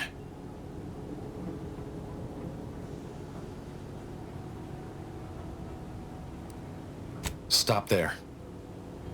I know what you would ask, but I've done my best to put that unpleasant experience behind me. Please respect my wish to avoid reopening closed wounds.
Crabbles?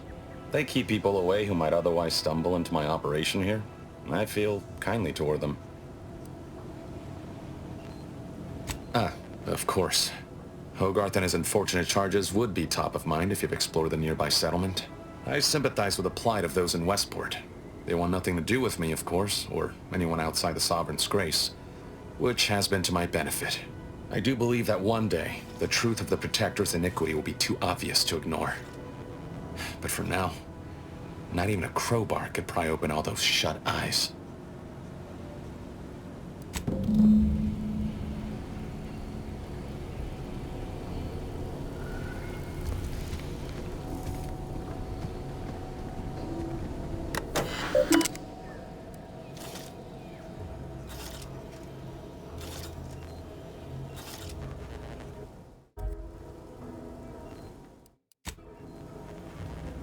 Do you always put your hands on other people's things?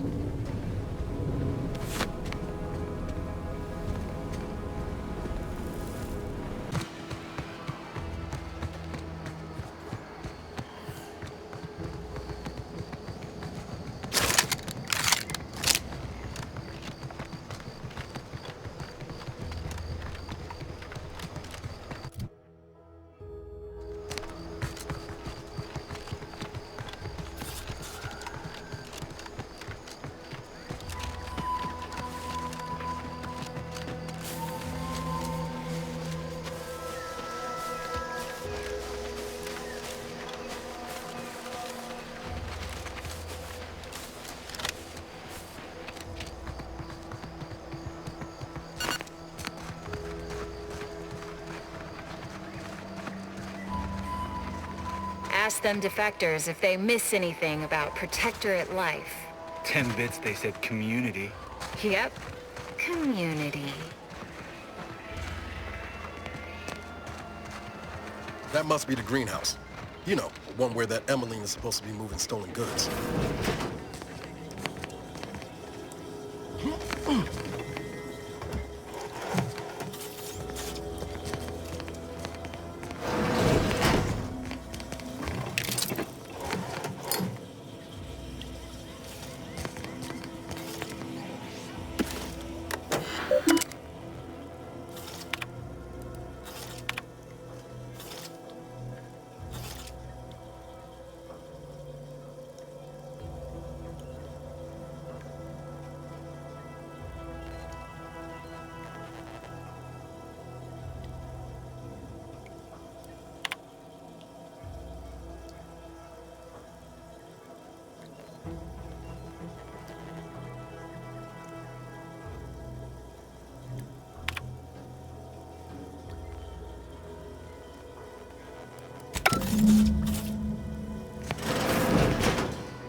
Protectorate folk feel about all these little rifts. Auntie insists they're the next big money-making... I'm simply not credulous enough to accept this is where I've ended up. I'd welcome you, would-be consumer, but we are not a retail operation. Please visit the various consumer locations around Fairfield for all your purchasing needs. I have far too many claims on my time to be able to cater to the curious at the moment. I was meant to have help, but they lacked the barest amount of gray matter it takes to keep from getting locked up by excessive corporate malfeasance. So, I'm on my own here, breaking my back trying to buttress all these vines on top of all my other jobs. Oh, the bits I wouldn't pay for some of those mechs the Protectorate used to work this place. So, is there anything else, or can I get back to work? You read my terminal? How embarrassing. The compliance adjusters broke the door lock when they arrested my predecessor, and I haven't gotten around to fixing it yet. Not that I thought anyone had come snooping. I'd made careful arrangements to tie up everyone's loose ends. Everyone except you, it seems. So, why are you so interested in my other work? You're not part of compliance. Huh. Assertive, ambitious, and aggressively self-deterministic? A go-getter who's not afraid of getting into the muck if there might be profit in it? You know, I've been looking for some backfills with the kind of cleverness usually only found on the seedy lower decks of the claim. Feel like making a few bits? Wonderful. Your jib is exactly the kind of cut we could use right now. And I've got a whole cartridge of bits that's been waiting for someone to earn it. I'm part of Sub Rosa. We're a group of merchants, information brokers, and commodity traders who deal outside the systems most folk are confined by. We're the best way to get things done in anti-space if you're looking for profit. Want to buy it, sell it, move it? We've got someone to do it for you. Pah, they were rubes, nitwits, dolts so lacking in faculties that they couldn't handle the minuscule, and by that I mean damn tiny, amount of discretion this job requires. They had to be dealt with so we could all get back to work.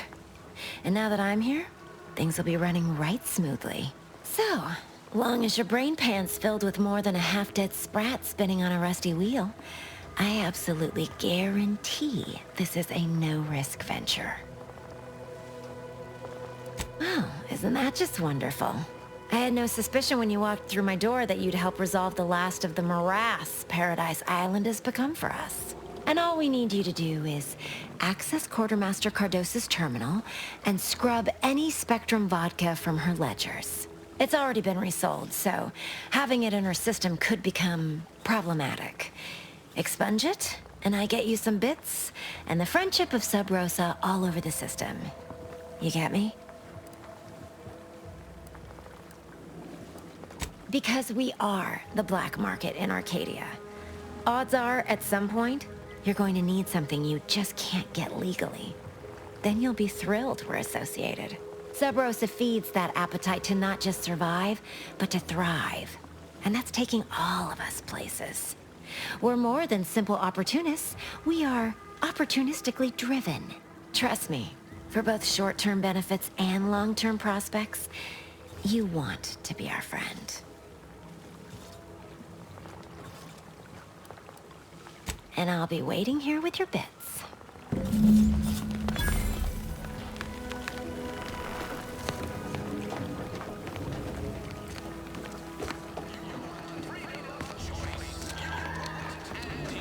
This Moonman character of yours, is he some kind of... No, he's sort of a mascot.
Welcome, welcome. See anything you like? Well, if it isn't a new... What I meant to say is that we now have the new improved Purple Berry Crunch. Now with 10% more flavor. Like they say, A bit spent today is a bullet fired tomorrow.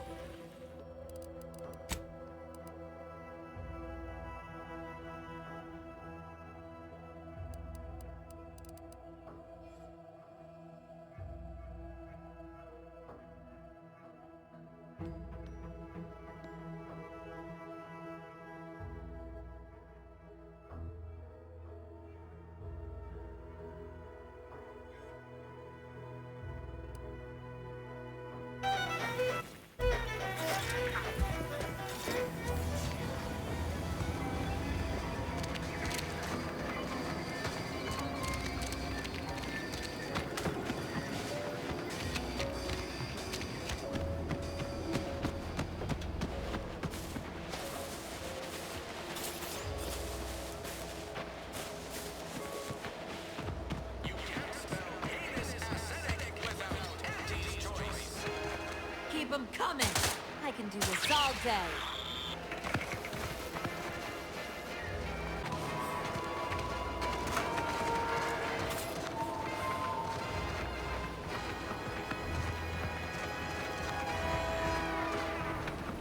Auntie's choice knows. Gonna need a bigger storeroom for all these orders.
Marginal improvement, still improvement, I suppose.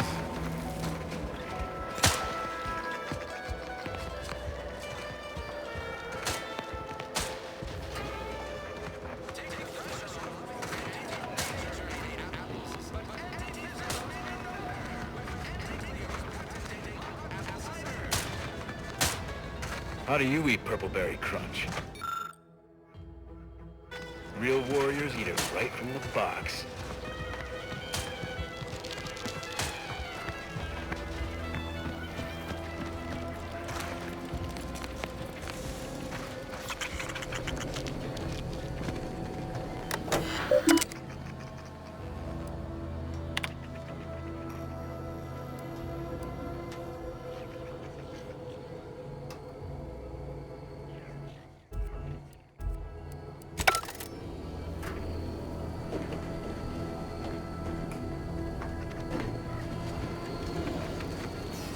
Let me guess. Gun keeps jamming, armor don't quite fit snug as you like.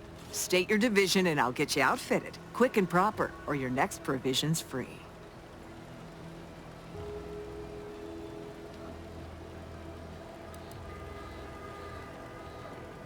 Thought these old factories caught a whiff of decrepitude percolating in the air.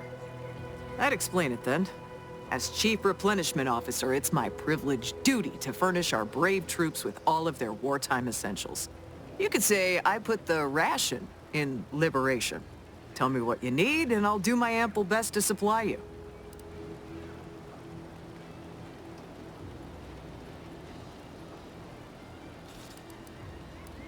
No one here but you, me, and several tons of well-oiled machinery. What's this about?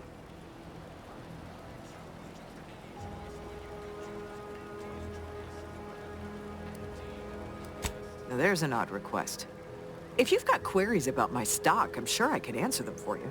Wait one rapt gone moment. Did Miss Galloway put you up to this?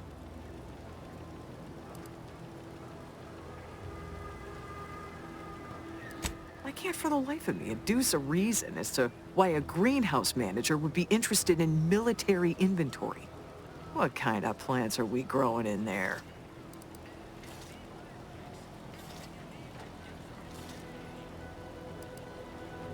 All the while, I thought they were growing healthy little comestibles. They were planting the seeds for psychological warfare. Literally. Shows what I know. All right. Ms. Galloway can have access, but only because I believe in not biting the hand that feeds. Or, in this case, grows. Keycard to access the terminals, right here on the boxes beside me. Feel free to nab it.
Ectoplasm.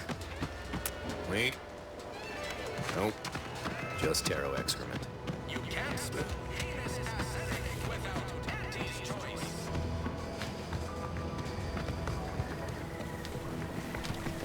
Hello again. You get that inventory issue sorted? How grand. That officially mops up the last of the mess from the buffoons that came before me. And, as promised, my good fortune is also your good fortune. And while this might be a tad fewer bits than you were hoping for, remember, you've also made allies that you'll find all across Arcadia. Just keep watching for paintings of a stylish yellow rose with a split black circle near the middle. Like the one you passed on your way in. Find that rose, and you find Sub Rosa.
ass some chic putting the Earth Directorate symbol on her wall after everything she's done.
Seems like there's more from this terminal to view, Commander.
My cover story has worked. I am safely ensconced at the Vox station, assigned to the lowly Information Input and Retrieval Department. Seems a colony so certain of its absolute control over its subjects can be less than rigorous when it comes to security. I was able to easily widen out a space behind the walls of the main control room to establish my safe room, giving me unfettered access to the communication transfer conduits. I have hacked into their system downstream from the security protocols, so I am able to infiltrate their entire system with them being none the wiser. While I have little doubt as to the success of our mission, trepidation still gnaws at me, though I cannot say why. Perhaps it is simply the normal mission commencement jitters. I thought my duties complete. Information gathered, reports filed, preparations made. I'd even created a fictitious identity and work transfer to Horizon Point Station well ahead of schedule, in order to keep anyone from tracking my movements upon commencing the mission. All that was left was the waiting. Or so I thought. Then, troubling information came to light. I've seen the numbers. I've seen the equations. While I don't understand all of it, I understand enough to know it is the truth. And I am the only one in a position to act upon it, though it means the betrayal of my team and the duty I swore to uphold. But can I?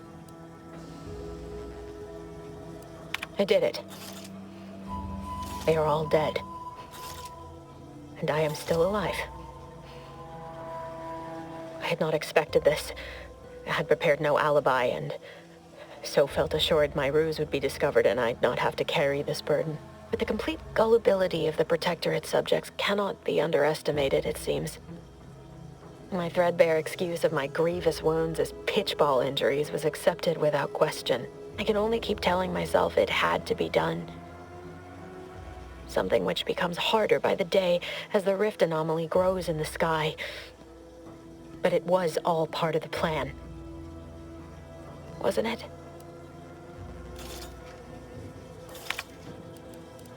I can't believe this. Void me if I understand any of this. DeVries sold us out for what? Because of a few equations? Some dots and lines on a graph? Good fucking law. I mean, she wasn't a damn scientist. She said it herself. She didn't understand all of it, the math. So what was she thinking? No. No. You didn't know her. Not like I did. Like I thought I did. Damn it. I never wanted to talk about this. I wanted to just leave it alone. Told myself, no point in dredging up the past. Should have known he wouldn't rest. DeVries may have saved me on Triangulum, but I wasn't the only one looked up to her. Lots of the other recruits talked about her too, back at the academy. We all thought she was the pinnacle of what an agent should be. Tough, smart, ain't a job she couldn't get done. And better and faster than everyone else. Inspired all of us.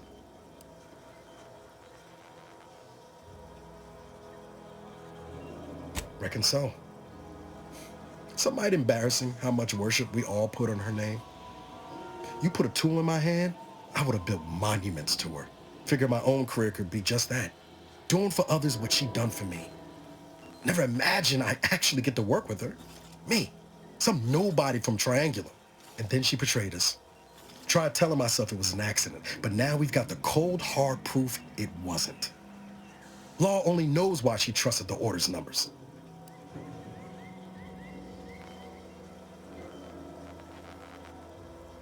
Nice, plan-abiding folks don't kill for the betterment of their cause. Can't believe the Order plotted our murder. But 10 years ago, I would have said the same about DeVries. I mean, she always struck me as so pragmatic, real sensible-like. Never figured she'd go all in on predictions from a bunch of monks.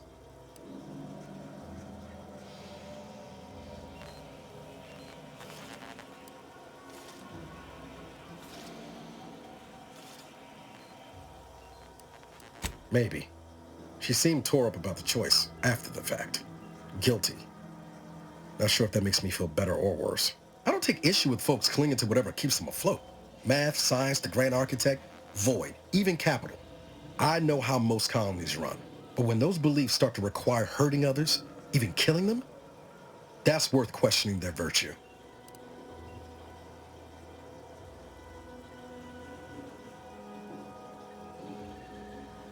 If only DeVries had shared in that good judgment, huh? Whatever her plans, she started putting them in place while stationed undercover at the Vox Relay. Our next point of order ought to be getting in there. Reckon there's got to be someone on the island who can help us with that. Let's keep asking around. Friendly-like.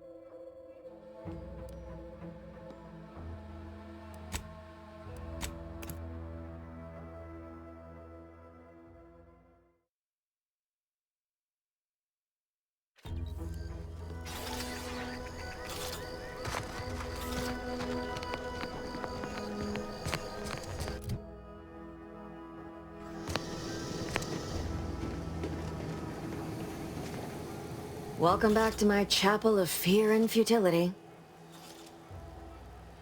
Why are you asking? Who are you? The people she tried to kill. By the architect. I had no idea. I wish I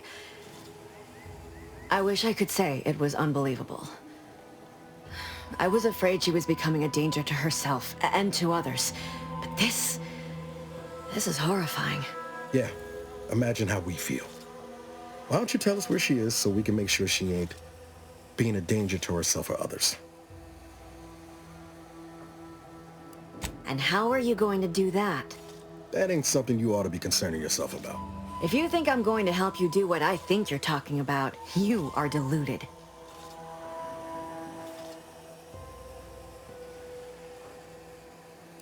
I may be deluded, but you're lucky you ain't dead. Seeing how she seems partial to using her friends as victims. Does she? It occurs to me that you have provided no proof of what you're accusing her of. Why don't you take a long look at me? This is all because she betrayed us. Her team, her friends, even the one whose life she saved in Triangulum. By the architect. You're Niles, aren't you? She mentioned you a few times, but refused to elaborate. All I knew was that she was fond of you, and that you were dead. She was fond of me? Then why? Why would she try to kill me? I can't say, but it may be one of the things she anguished over. An anguish I fear finally overwhelmed her, and could likely be what's driven her to her present course of action. I wish I knew. It's nothing good, I can tell you that. I haven't seen her since before the corporatists invaded the island. I'm afraid she's going to do something terrible, but I just don't know what. Maybe none of this would have happened had I not introduced her to Victor.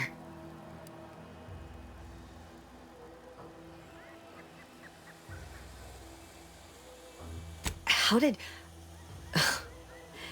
You saw her terminal, didn't you?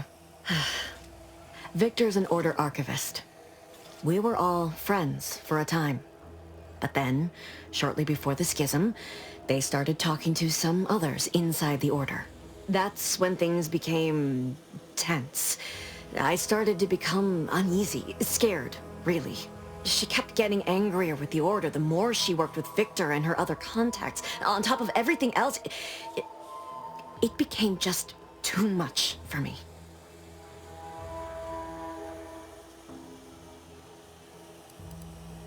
Among other things. For some reason, she was obsessed with the cliffhanger ending of Chapter 6. It was the one where capitalist fanatics brought complete destruction upon Arcadia. But you know how it works. It was somehow miraculously saved at the beginning of the next chapter. It didn't matter to DeVries, though. She just kept going over it and over it. Would have talked to a Crabble about it if there was no one else to listen. That, and the invasion itself, set her mind to dark things.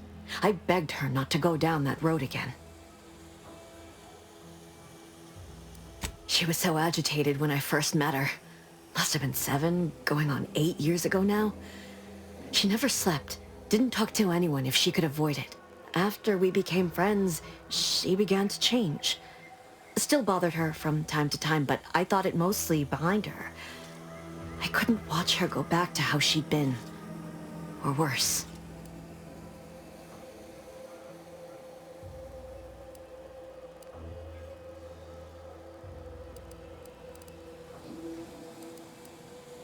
We became friends when she... Well, she saved me. I'd said something without thinking. Must have been distracted. We all know to watch every last word we say. For some reason, she interceded on my behalf with an arbiter.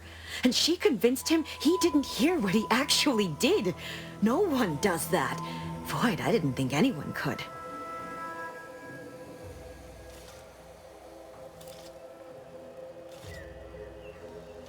She ain't the only one. It's difficult to explain. She spoke about things in unfamiliar ways. I felt her words to be freeing, at first. But slowly, I began to feel unmoored, doubting everything I ever knew. She said learning the truth of things was worth it. But now I question whether her truth was just more of her penchant to sow chaos, no matter who may be caught in her schemes. Some days I wish I'd never listened to her at all. Others, I can't help but miss her.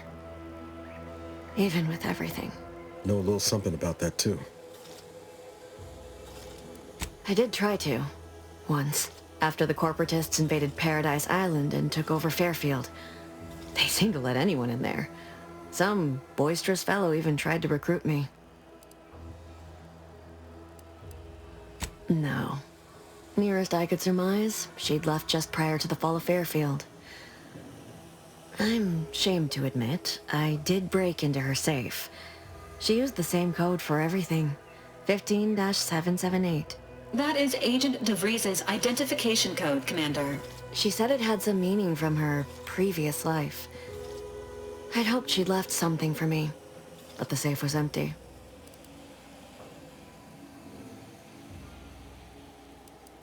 What do you mean? It was where she worked, one of the Protectorate's communications hubs. She didn't speak of it much, at least to me. She may have spoken to Victor about it.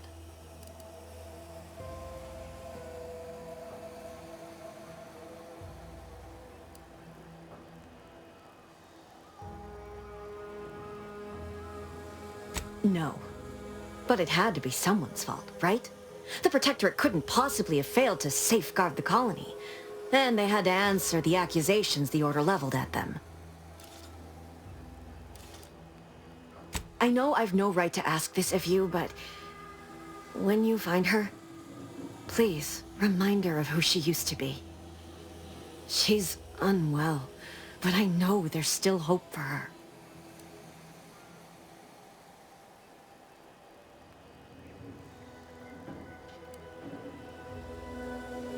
That's all I can ask.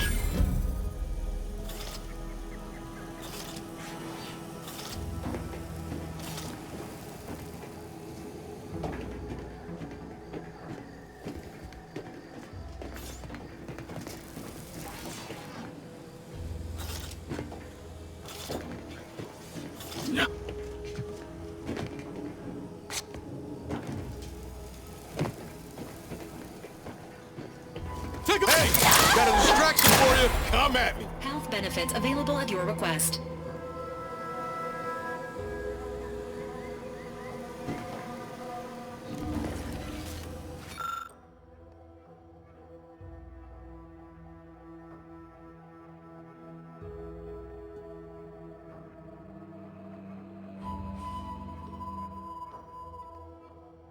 Commander, the identification code on that datapad belongs to Agent DeVries.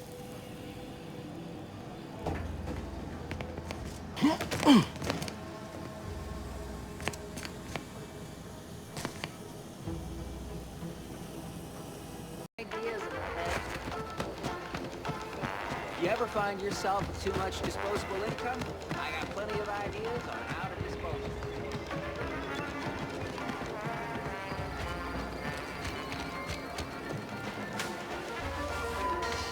You can't spell heinous acidic without Auntie's choice.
I suppose it was only a matter of time until we were discovered. Though what an odd thing to die for. Apples.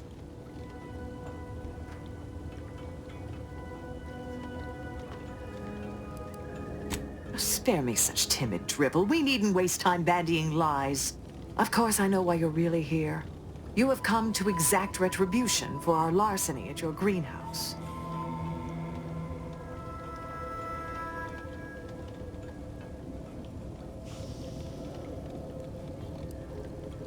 The greenhouse's stolen bounty offered a healthy alternative to gorging ourselves on that vending machine poison.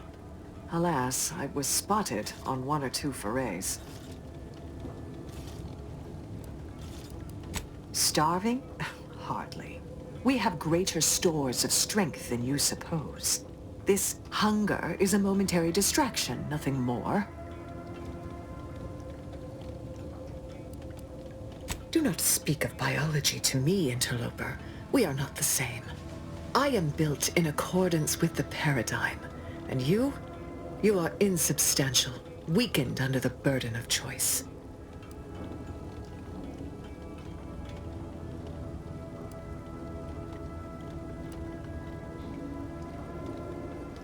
And how much better off would you have been if you'd been under a guiding hand?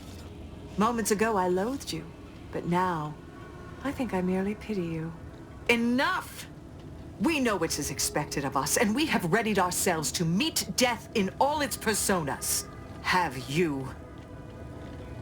Ready to win!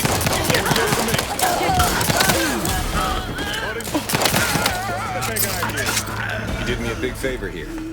I knew someone, or something, had been absconding with food from the greenhouse, but never in a million skips would I have guessed it were stowaways. Huh. Guess I had this mystery all wrong. Small part of me was hoping... Nah, never mind. It's downright foolish. I lost a friend in the invasion. A good friend. Thought maybe all this was her trying to send me a message of some kind.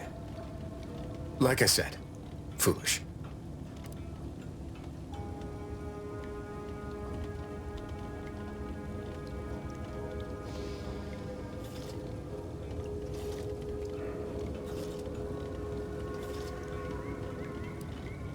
She was. Yeah. Oh, that feels good to say aloud, even if it hurts too. Romantic entanglements ain't exactly encouraged between troopers, especially in the same division. Supposedly compromises our decision-making in the field. But I digress. Thanks for your help, and for listening to my languishments. Glad someone else might remember her now, too.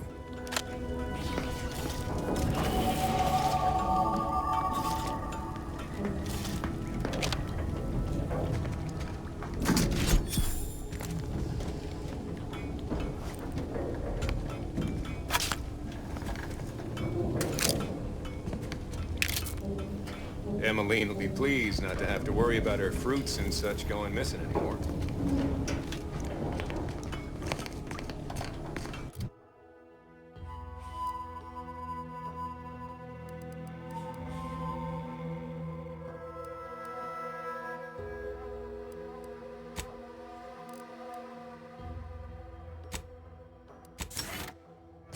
Some aren't dead yet. Decomposition rate, 12 to 17%. Didn't really need to know that. Let's just respect the dead or very slowly dying, shall we? You there. Keep your hands where I can see them. Stranger, consider yourself lucky that I've been ordered to not open fire unless fired upon. I will not suffer an outsider to trespass and trample further through our lands. Turn back from this bridge now, lest my ever-depleting prudence be spent.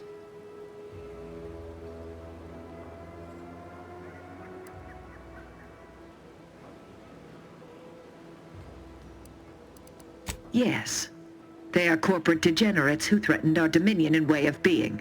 When we captured them, we hanged them as a warning. Now the capitalist scourge's advancement has ended. Their morale is shattered, and they do not dare encroach. I dare say this spectacle served its purpose well. If you are an enemy of the Protectorate, you will be judged. May we all take heed of such a warning.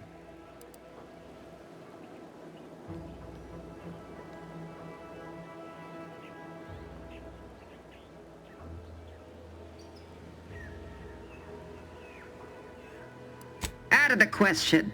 Must I repeat myself? If you are not a loyal Protectorate subject, you will not cross this bridge. Be grateful I do not judge with such haste as my superior to the north, Brigadier Montelli. He's been fervent of late, looking for any Protectorate subjects who have displayed disloyalty in his estimation.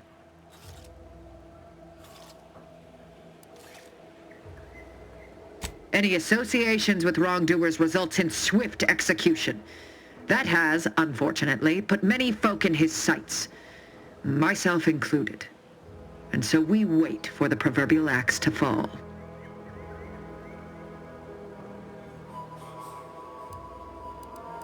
Well, don't you have a penchant for solving problems? You know, I may have a use for such an attitude. I know of 2 traitors who yet remain on this island. Bring them to me, and I'll dispose of them before the Brigadier questions my loyalty and deems me guilty by association. In return, I shall grant you clearance to cross the bridge. Fair exchange, wouldn't you say? A lot more folks are gonna die if we don't catch up to De Vries. We have to consider our options, even the ugly ones. If these folks are deserving, maybe it's worth it. I commend you for your eager interest. I think 2 traitors in particular. First is Ida Rutledge, a worker at Spire Grove. I once had utmost respect for her. We were, oh, damn it all, we were friends. When the Grove went silent during the invasion, I assumed she'd fought to the death as any subject would. But reportedly, she's not only failed to die, but is also teaching the enemy soldiers how to use the equipment. Conspiring against us. Such treachery is unconscionable.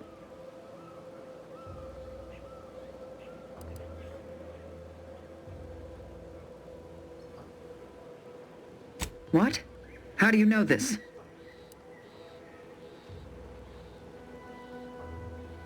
Let me see that. Yes. Yes! This does appear to be hers. Unfortunately, there are reports of the Harvester having been repaired in the wake of her sabotage. Though her triumph may not have endured, it was a good effort nonetheless.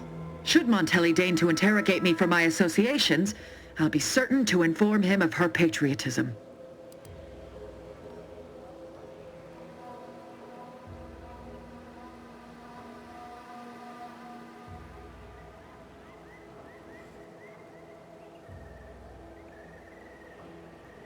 Ah, now that is pleasing to hear. May that horror disturb their sleep in the nights to come. Well done, you. For your diligence. With that matter sorted, I simply require the second traitor in hand, Charlton Weintrott of Westport. It should not escape your notice that we share the same surname. He too failed to die defending his home during the invasion alongside the other residents of Westport. They'll be seen to in time. But Charlton, well, I must deal with him personally. Oh, how I anticipate wiping that smug expression off his face. Are these orders clear? Fine. Then I patiently and graciously ask you to leave before I fall into further upset about my time being wasted.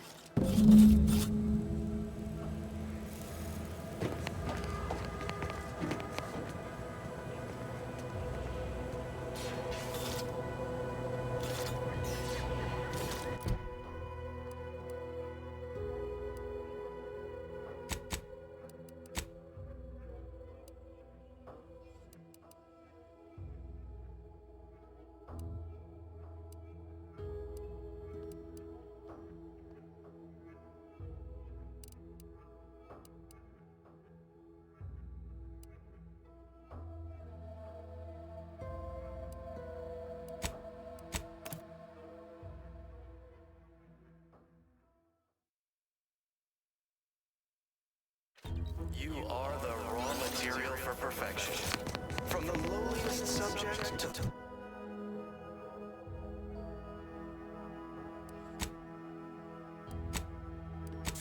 Resolved and vigilant, we must all fulfill our duty to the Protectorate. We're all in this together. Huh.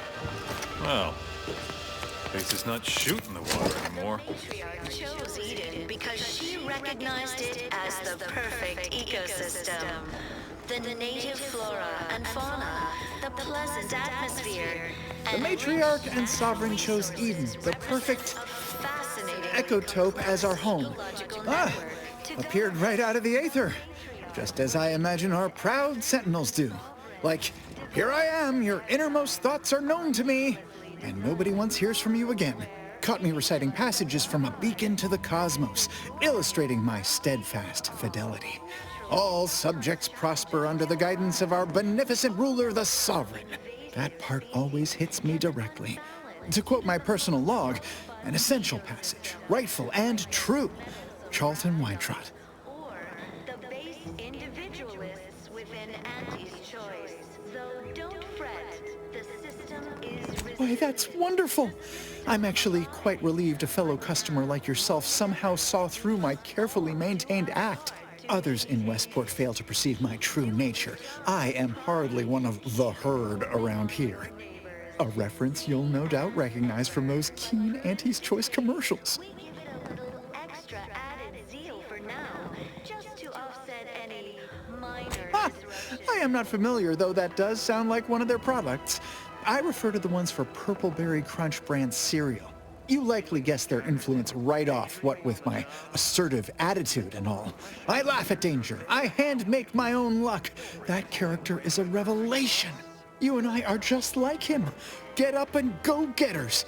Say, did Auntie's Choice send you here? Don't fret. I am exceedingly skilled at keeping secrets.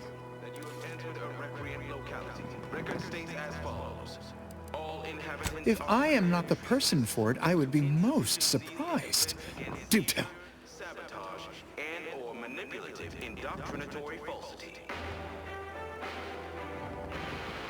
I normally might, but my cousin, the warden there, freely enjoys stringing up Auntie's Choice sympathizers, and Marilyn would grant no reprieve to family.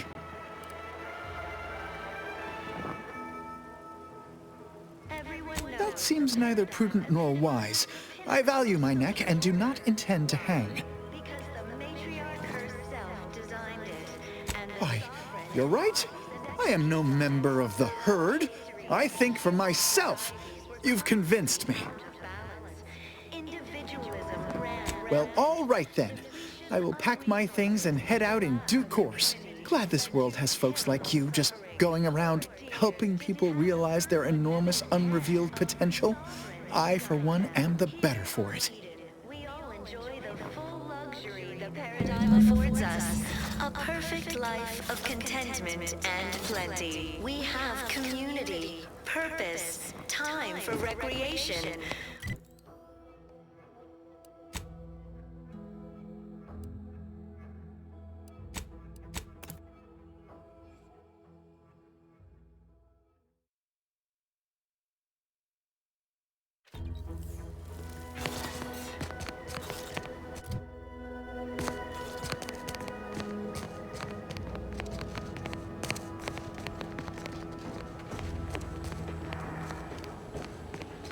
You brought me my poor, hapless cousin. If only it were under better circumstances. I don't believe there is any circumstance, cousin, in which you would celebrate our meeting. Whatever you intend to do, I can only hope you do it quickly.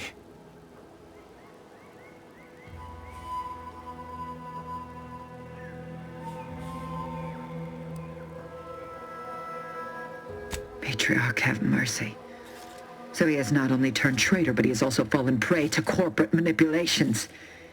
I thank you for bringing this to my attention. Look at you. Your lips are stained with snacks and Auntie's poison chalice. You have shamed our family. Say what you might, cousin, but that sugary snack goodness was worth my life. I'd do it all again, had I an additional life to spare. If only you had not strayed so far from home. Cadre, you know your orders.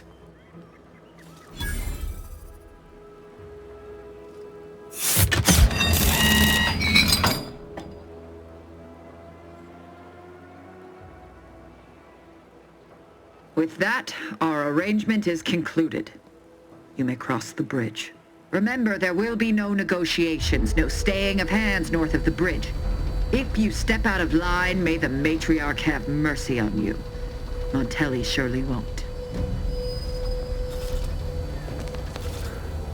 Alert. Access to cross the ravine has been granted. One step closer to DeVries.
I know I may seem awash in warm, welcoming sentiment, but I have a war to win.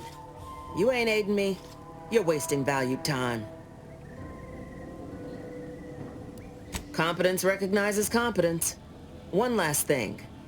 Visit the Ministry of Accuracy first to gain credentials that will grant you easy entrance to the repair center.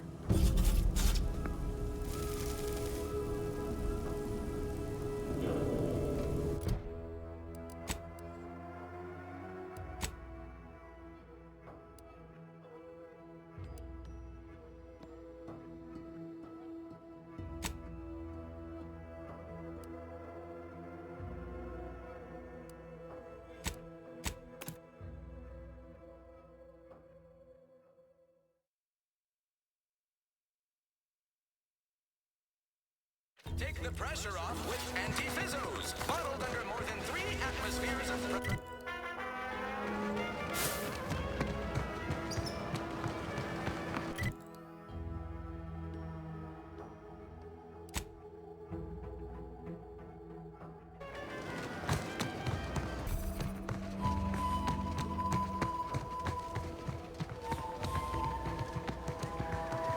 goes there?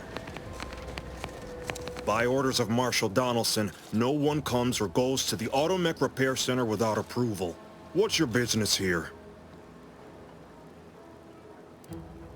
Oh, there's work all right. The Marshal told us not to turn anyone useful away, and left us to interpret what that means. Then again, what are the odds that an automechanical repair technician just happens by in a time of war? How do we know you aren't a spy from Auntie's Choice? Huh. Well, that's enough to set my mind at ease. Marshal Donaldson likes to greet new arrivals personally. We'll let him know you're inbound, so no one shoots on sight. Oh, and fair warning, watch out for Zeranium gas. We sprung a leak.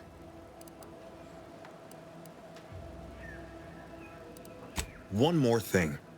Don't cause any trouble around these parts. Donaldson runs a tight ship and has zero tolerance for lawbreakers.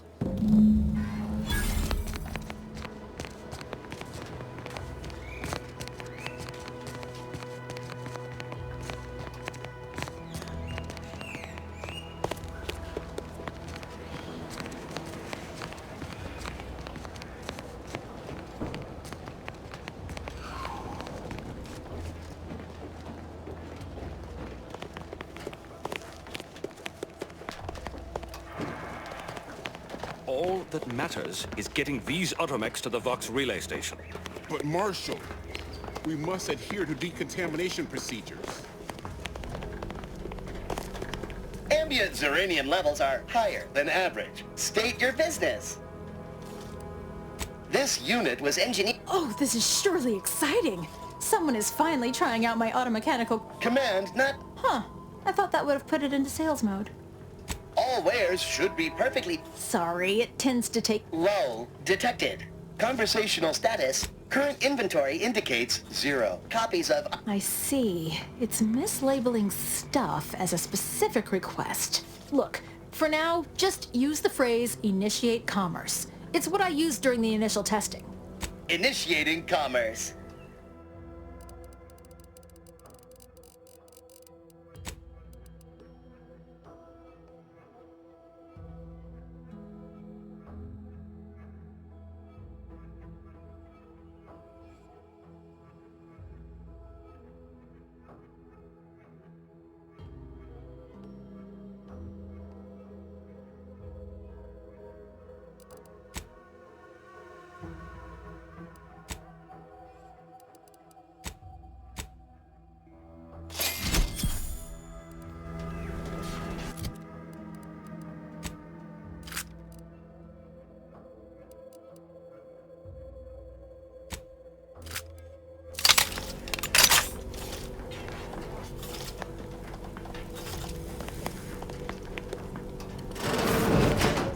I hope.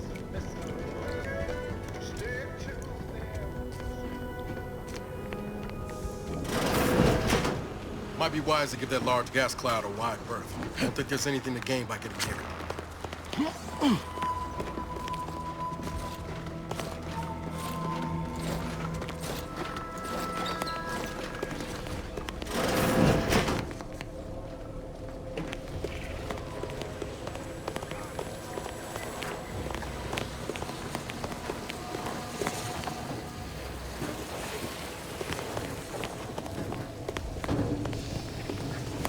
Outer chassis sealant test number 14 is confirmed a failure. Zeranium exposure rate appears to be unaffected. Test model displayed standard overload-induced paralysis. Not sure we should get any closer.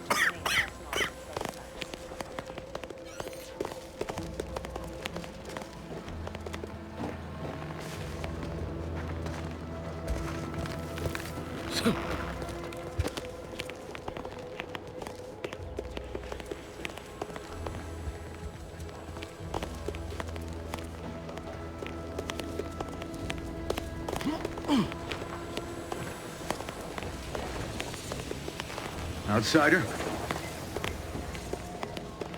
Apologies, I must concentrate on my work. Maybe one of the others can help you.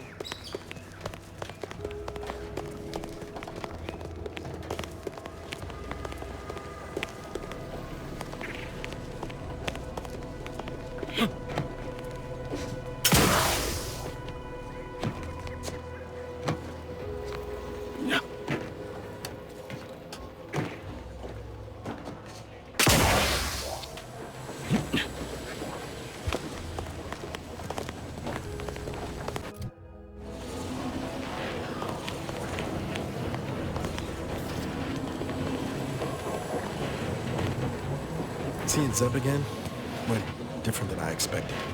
Not that I had high hopes for tears and confetti, but damn. That's appreciated, Command. Maybe I ought to apologize straight away. But I'm not convinced I did the wrong thing, leaving. Had I stayed, who knows? Likely I'd have gotten us both killed. If you're talking Horizon Point, those were anyway. I appreciate the check-in. Was there anything else you needed?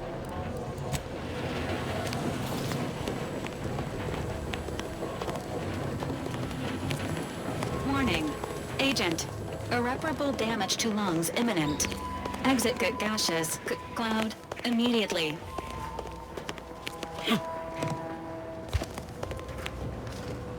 Give me a sec. Almost done with this work list.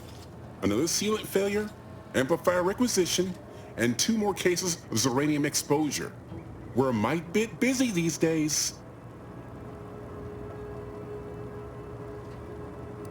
I'm afraid so, and you were wise not to get involved.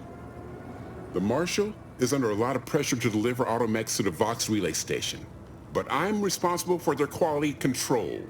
If even a single automech steps out of line, it will be the end of me.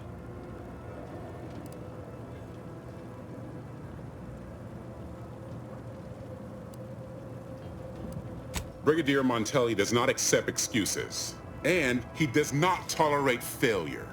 The Marshal is a good man, but he values speed while I value accuracy. Neither of us is wrong, but in this case, we both can't be right. You'll want to see the quartermaster. She's right next to the gate you entered through. Under the Marshal's office, she'll only be able to sell you our surplus, but you might find some of it useful.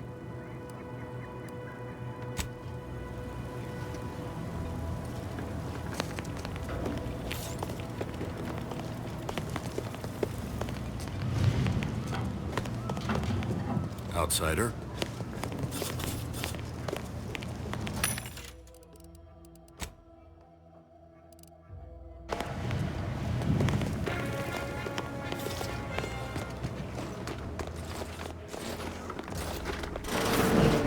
What brings you to this fine establishment? Caught a piece of shrapnel during... Oh, a new arrival.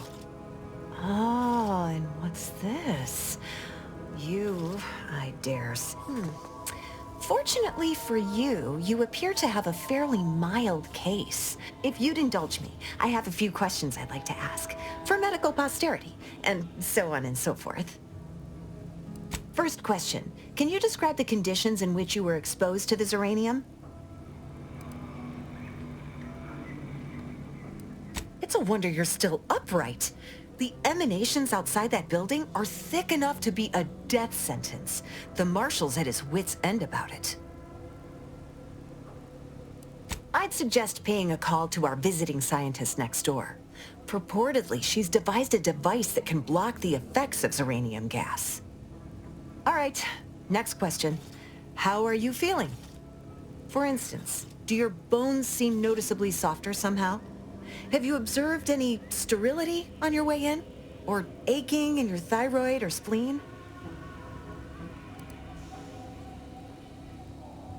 Well, good for you. Keeping a positive attitude can often aid your recovery. I wish more of my patients shared your optimistic disposition. As a token of my appreciation, allow me to provide you advanced uranium therapy of the highest possible quality. There, that should do it. Do stop back in if you suffer additional exposure. I would love, be pleased to act as your consulting physician again, should the need arise.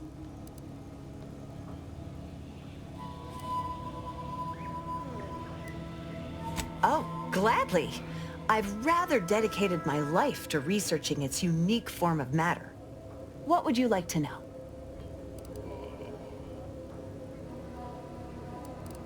Uranium is a crystal.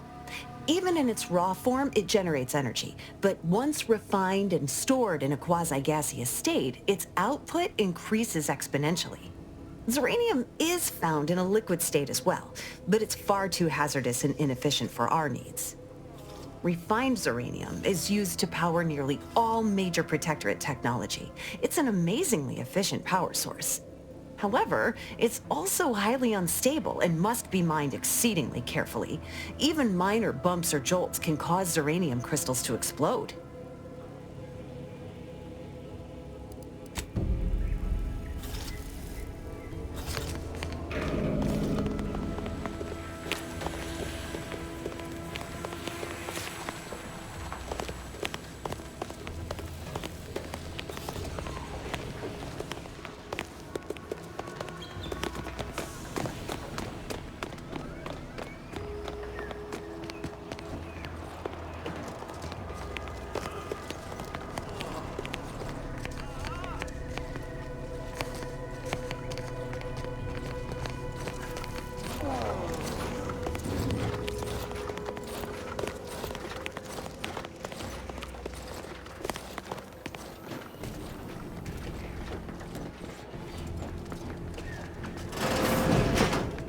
I'm glad that spectacle didn't scare you off.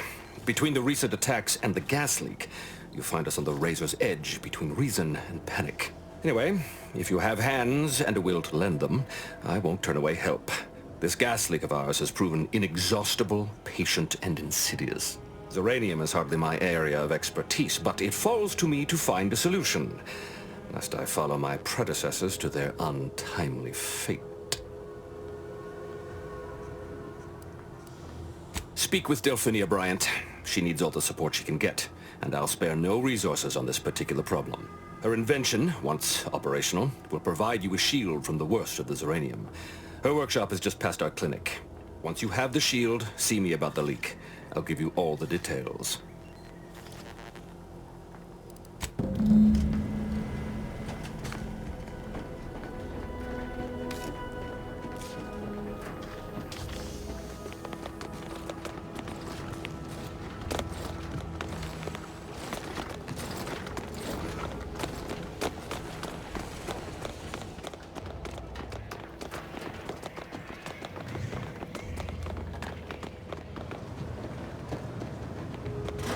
Oh yes, I adore interruptions. I was just saying, what's best for stoking the spark of invention? Regular disruptions to one's train of thought. Now what is it you want?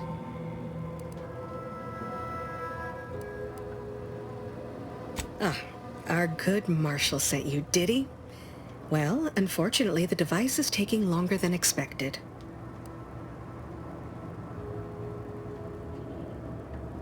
Assist me, and you'll get more than bits out of the equation. You'll get a prototype shield gadget, the first of its kind. Now tell me, are you familiar with Zeranium gas? One and the same. That building took the brunt of the damage during a recent attack, and now it's spewing valuable Zeranium all over the place. I could speak at length about Zeranium's many captivating intrinsic qualities, but suffice it to say, in its gaseous state, it's rather deadly. So what am I endeavoring to create? A protective device that shields its wearer from Zeranium's remarkably unsavory effects, as well as other forms of harm.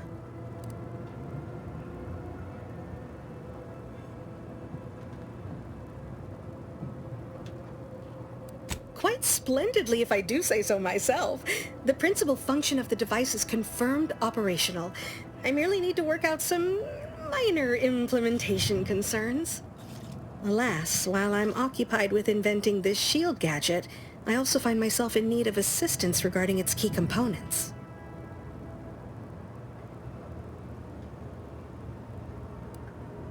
Good, good, wonderful. As an added incentive, I'll allow you to keep one of the prototypes once the work is finished, so you be sure to give it your all. Now here, you'll need this apparatus. It's for collecting stray Zeranium effluvium. Gas, that is. My supply is running low from all the iterative testing I've been performing. Merely activate the device once it's inside a Zeranium cloud, the one around the main hangar specifically. Try to avoid any fields of dense Zeranium, or death is all but assured. Any questions? Oh, so exhilarating to have a new subordinate. I look forward to thoroughly scrutinizing your work. Now, shoo-shoo! Off with you now! Gather those samples! Shoo!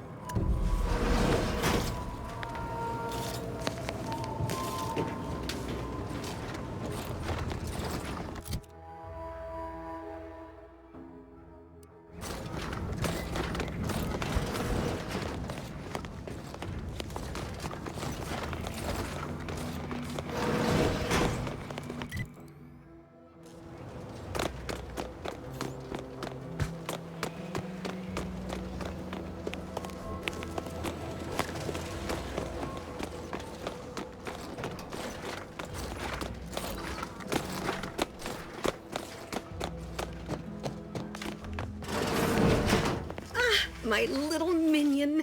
I trust you've made progress in your tasks? Until a more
Were you successful? I have tests that can be started immediately if so. What did I tell you? Perfectly safe. Either that or you tolerate Zeranium poisoning like a champ. Good for you. Should you suffer from any lingering symptoms of contamination, visit the medical center and they'll get you squared away. Now, on to business. The device already generates a field exactly as specified, albeit on a very small scale. Still, progress is progress. What's needed now is something to help extend and shape the field around the user. I require a component called a catalytic amplifier. You'll be pleased to learn there's one right here at the facility, in the Dragoon that's patrolling just outside. You would imagine so, wouldn't you? Unfortunately for me, our chief mechanist, Woodrow, wasn't enthusiastic about my proposal to gild his only combat automech. So you may have trouble getting your hands on the catalytic amplifier. Oh, certainly. They're all in the building blocked by Zeranium gas, which is why we're making the device. I trust you see how that's a problem. However, I do recall hearing this facility was originally assigned 2 Dragoons. I'm not sure what happened to the other one, though. It was gone by the time I arrived. Good. A flexible mindset should behoove you on this task. Perhaps the chief mechanist will prove more receptive to your request. Failing that, be prepared to exercise creativity if needed. One last thing. The Dragoon must not be harmed. Not only would the amplifier likely be damaged, but we'd both be summarily executed, assuming we survive the firefight that ensued. Well, off you go. Shoo.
in. I'll take care of him, Commander.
Well, any closer to obtaining the catalytic amplifier?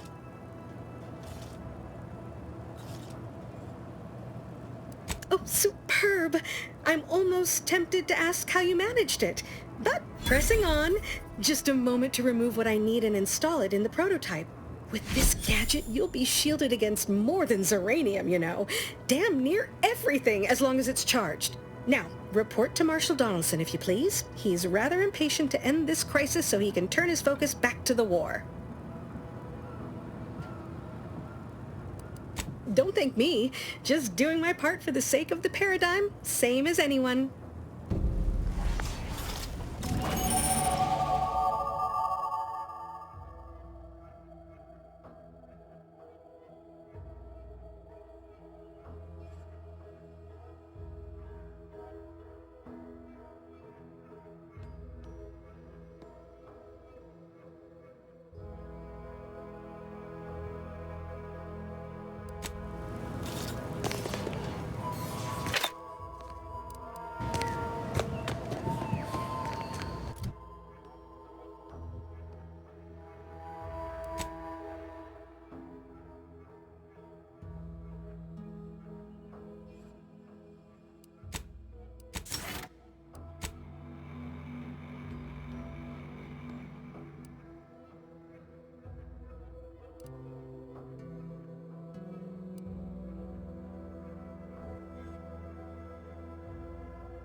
What can I do for you this time?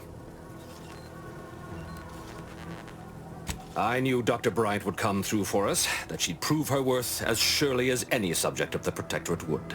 Seeing as you're the only one trained in the use of that gadget, what say you put it through its paces? Make your way inside the repair hangar and find the control terminal to purge the Zeranium.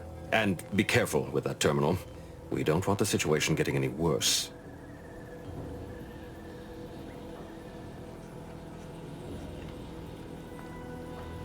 Why in law's name would you want to know that? Good thinking. I suppose if some computational greenhorn left even one of the intake conduits open and shut down the Zeranium flow, that'd be a disaster. Good thing we don't make rookie mistakes in my unit. Any further questions? Don't worry about Woodrow. Smart fellow, but his cautious nature gets in the way. Yes, there is some risk that exposure to Zeranium will corrupt our automechs, to use his colorful language. That shouldn't stop us from delivering them on time. I'm sure they'll be scrubbed clean once they arrive at the Vox relay. But that isn't our problem to solve. You be sure and come back once you've made progress on the leak.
I've been bartering with the defectors.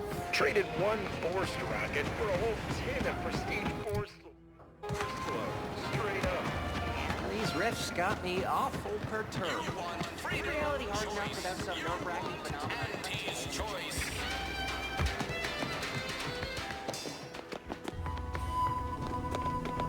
Been working at that spot of business we discussed.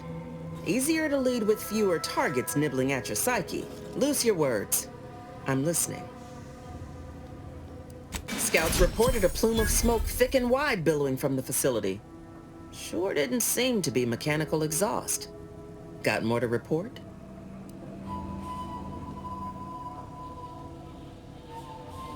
Though I don't understand your soft-hearted tendencies, you do good work, so I can lower myself to easing your emotional load. Anyone still living at that repair facility is safe. They'll be stuck there trying to fix the facility for the whole war. And we won't attack it, since we know it's ruined. Now, let's talk helping you. There's a bridge gating entry to the northern part of the island. You want to get to the Vox? First step is getting through it.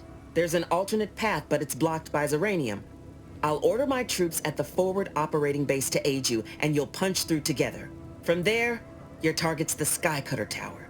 Seems it was recently reactivated, and by our engineers' metrics, might be useful in overloading the Vox's defenses.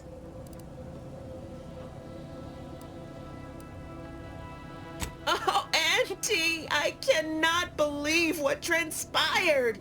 My troops defied their orders and captured the bridge! Such a shame we can't shoot soldiers for taking their own initiative! Sound convincing? Considered a career in the performance department years ago. Met Milver Street. Transferred out, so did he. At least I've realized I ain't still on stage.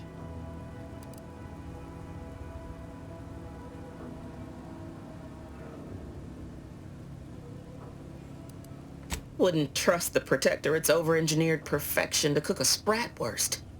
Give me the no-frills, disposable quality of Auntie's choice any day.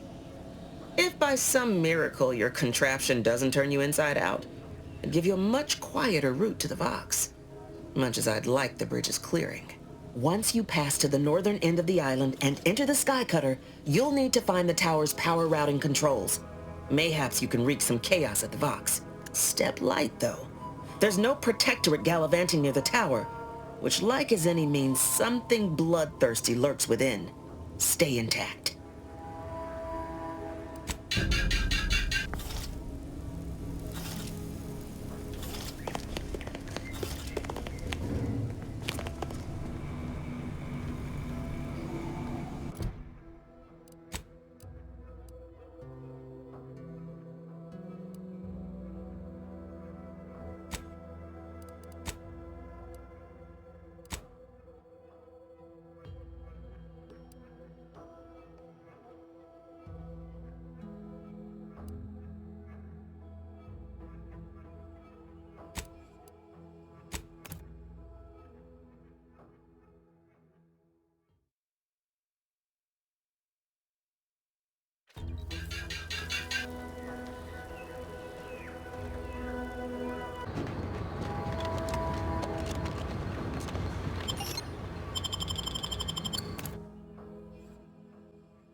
Let's get the signal.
Ain't nothing there.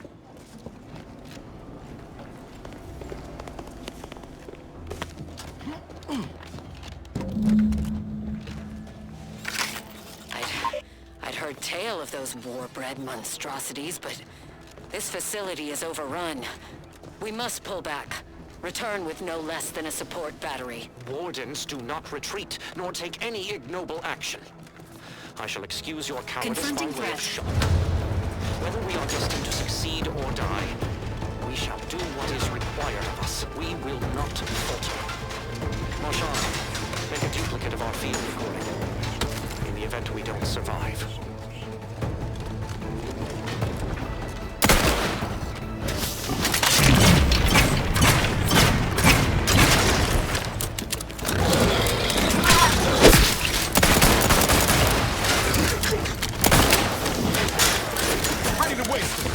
Command.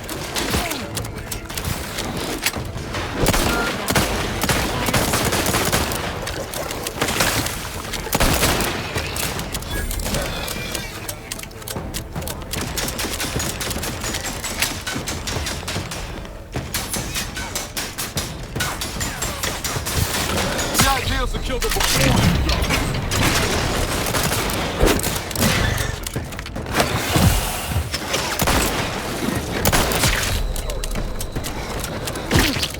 You quite slow, Commander. They did me in. Help me out.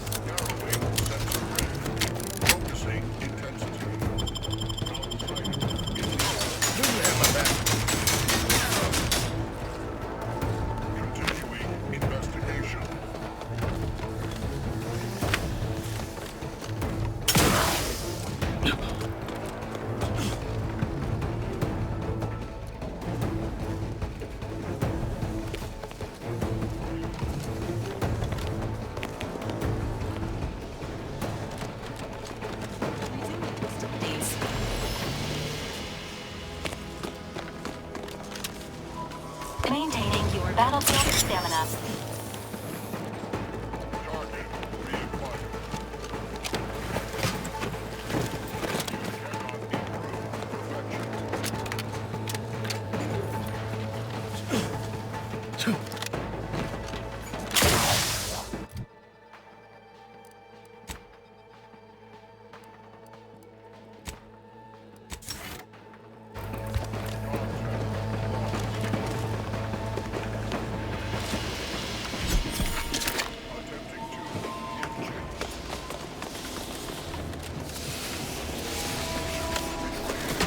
Sequencing attack strategies.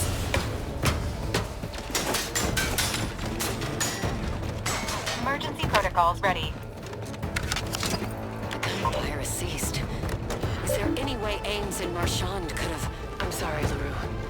They died in the service of the Protectorate. Stop. Breathe. Then we shall press on. You surprise me. We cannot complete this mission and yet live. And should we live to see it through, your wife shall meet her end. Yet, your resolve remains unshaken.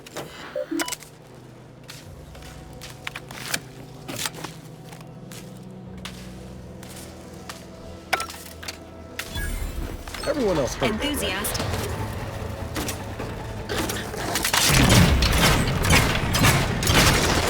Vitals have fallen below acceptable parameters. Status susceptible to danger.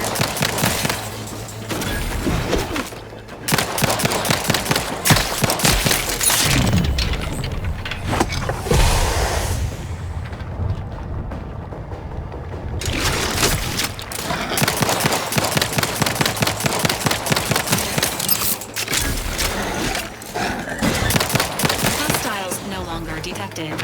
Waiting mode re-engaged. Approximate lift ETA unknown. Damn it! Engaging. I swear it's not the bad luck. We've had none at all.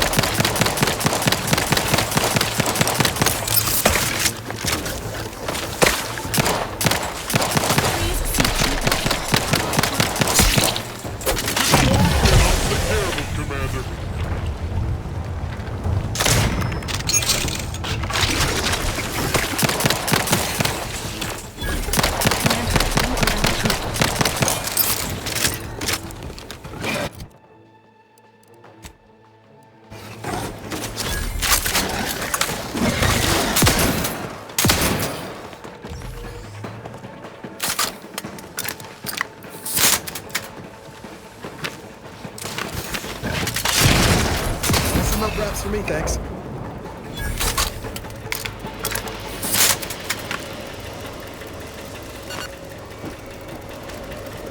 I'd like to have a word with whoever's in charge of maintenance around here, right after we deal with these rats.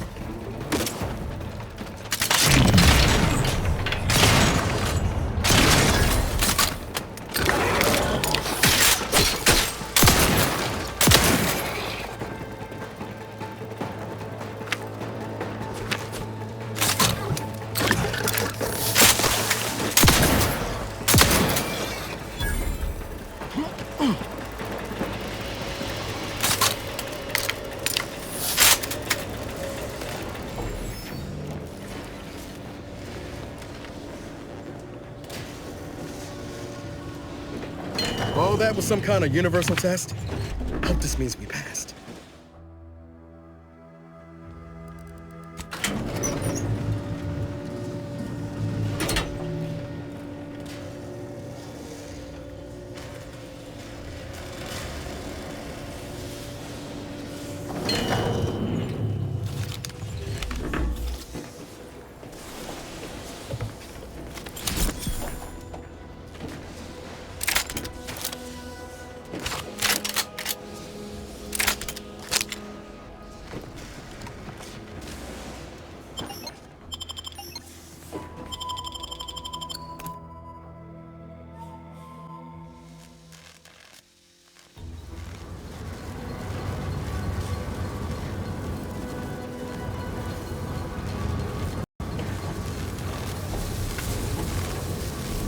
Phase 1. I have suffered grievous wounds. At least one of my lungs meets the open air. LaRue fell swiftly. Screamed for me to help, but if I had remained to aid her, the mission would be at its end. The mission which is now doomed regardless. I arrived here to find the controls non-functional. Since my weapon delivers magnetically contained electric charges, I inserted it into a conduit hoping it would spring to life, but the Fairfield power controls have deteriorated. I wish I could admit relief that in my heart of hearts I wished my love to live, despite her traitorism. My darling, I am sorry. But were you here, I would use the last of my strength to slay you. Our feelings are not even a candle to the incandescent love of the Sovereign. Our blood, my blood, for the Protectorate. Signing off.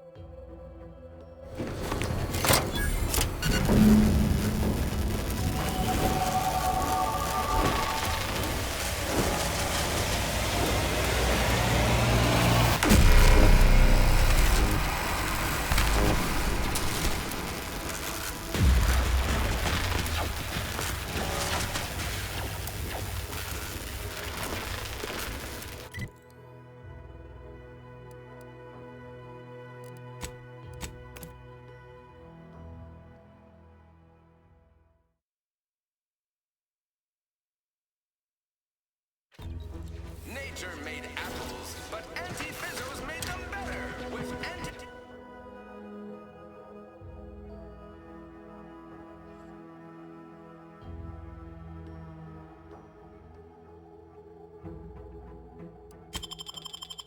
Patented mock apple cider. You know, I can't recall seeing any of these Protectorate types ever run a scheme on each other. Weird, ain't it? Whoever fixes this rift problem is definitely getting a hull-side sweep with an Elysium.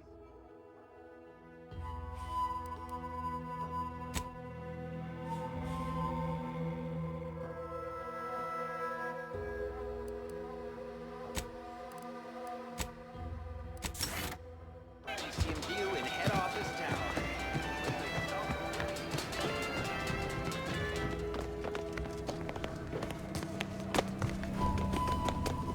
Take care in the northern regions of the island. Fewer reports from scouts. Heightened degree of danger. Maybe that's something to look forward to. Loose your words. I'm listening. Good work. Sure it'll aid your path into the Vox. Presuming you keep your nerve. Let me spin you a yarn. One of my elite regiments ceased replying to hails several weeks ago. Hardy bunch. Fought all across the system. Yesterday, the Protectorate launched the regiment commander's upper torso into one of our encampments, which makes 2 1/3 complete corpses of a 6-person unit. Mocking us. Calculating bastards, the Protectorate. Would admire their efficacy if it weren't taking so many of my best and brightest. Once the fighting reignites in full, they'll pay dearly. Best buck up. Need a strong constitution if you expect to go up against the Protectorate, and you're not reaching the Vox without doing so. All else fails, you can always engage in up-chucking before you enter combat. Won't be as hail, but it beats heaving amidst a firefight. My soldiers are motivated by the desire to climb the ranks. They need motivation to top that. Might be time for them to find a different line of work. Fun as it is to discuss reasoning, reckon our time would be better spent focused on business.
What have you done?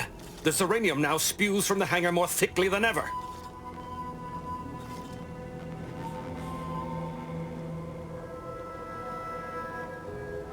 The damage must have been more advanced than we thought. I knew I should have pushed the repairs earlier. Sure, a few may have died, but the mission might still have been salvaged. This is my fault. The blame lies squarely on my shoulders. I gambled on an outsider rather than trusting my own resources, and now the price is paid. With this failure, I have likely doomed this entire island to the tender mercies of our enemies. No more will our stalwart subjects reap the bounty of this land. No more would the pleasant whine of servos accompany our mechanical servants in their noble servitude. Instead, this island will be trampled by the boots of our enemies. Its resources stripped bare, leaving nothing of the beauty we've cultivated over long years. As our stewardship is cast aside like so much detritus, harmony will be lost, and chaos will reign. Praise will give way to slogans, duty to greed, honor to contractual obligation. Freaks and worse will despoil that which is left behind, while bureaucrats will use this once proud land as a springboard for their superficial and petty ambitions. And with the island's fall, I may have dealt a crippling blow to the Protectorate itself. Our foes will use this place as a stepping stone, eating their way deeper into Eden like ravenous maggots. And it will all be my fault. I'll be remembered, if any of us is, as the one who lost it all.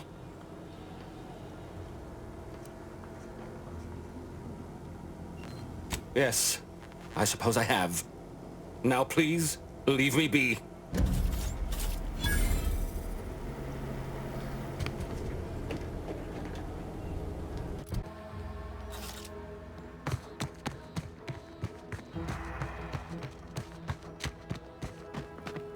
Figured this ship would have departed by now. You know how Sentinels are. They take their time with traitors and instigators.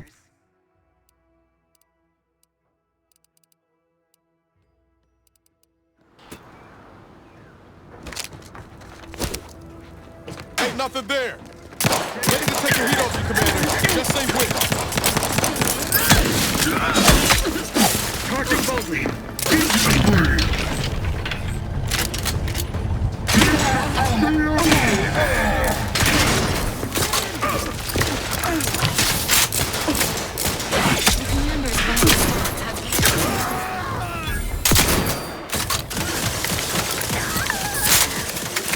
They hate our contentment. I must maintaining perfection.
Back again. Break as many fingers as pleases you. Still won't change my tune. Wait. Who are you? I'm certain I haven't seen you before. I remember all my oppressors. We're not Protectorate. We're your ticket out of this hotbox. Esculepe sent us. Esculepe? Zeb sent you? Wait, you're Niles, aren't you? Count on Zeb to go as far as raising the dead to help. But it's too late.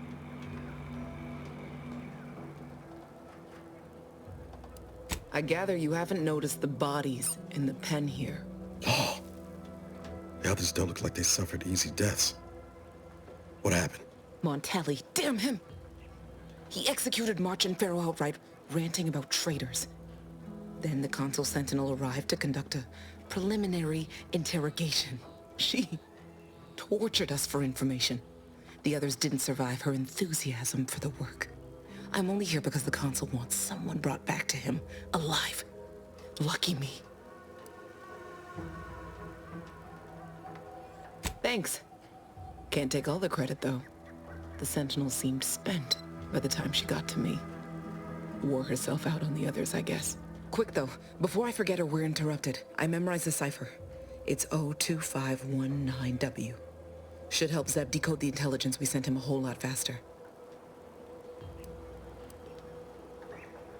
Kind of you to offer, but I'm not going anywhere.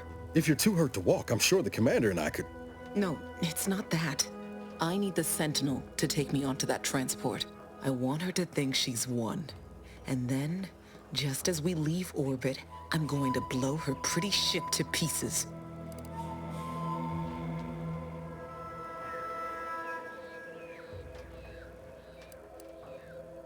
I'm no martyr. If there was another way to protect Zebulon and our cell, I'd take it. But if I escape, the Protectorate will pursue me, and everyone I care about will be in danger. I'll make it look like an accident. Mechanical failure. When I was being tortured, I saw some frayed wires near the fuel system. With the right spark, I think I can ignite it. I have my doubts. Even if she managed to spark a few wires, that ship's bound to have a fire suppression system. It would kick in if there was any real ignition. What do you propose then? Not blowing yourself up for starters. You know how relentless the Protectorate is. But if I die, that's the end of it. The Consul will turn his attention elsewhere, and our cause can continue in the shadows. Please, if you can help me sabotage the transport, then help me. We don't have much time. Might be I could sabotage the transport from the outside. Make it look like negligent maintenance. What do you think, Commander? The others paid with their blood to protect the cause. How can I be unwilling to do the same?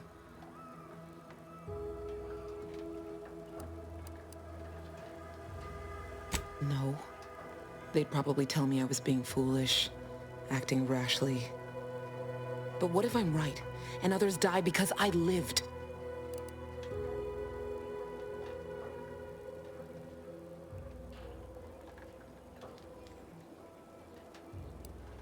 I wouldn't say that around the Order, but the Commander's right. Future's always in flux. All right. I'm going to trust you on this, if only because I don't feel my head screwed on quite right at the moment. I just hope you're not wrong. No point in remaining here then, is there? I'll need you to find a way to unlock the gate to this pen. If you can't manage it through nimble fingers, one of the guards nearby should have a keycard on them.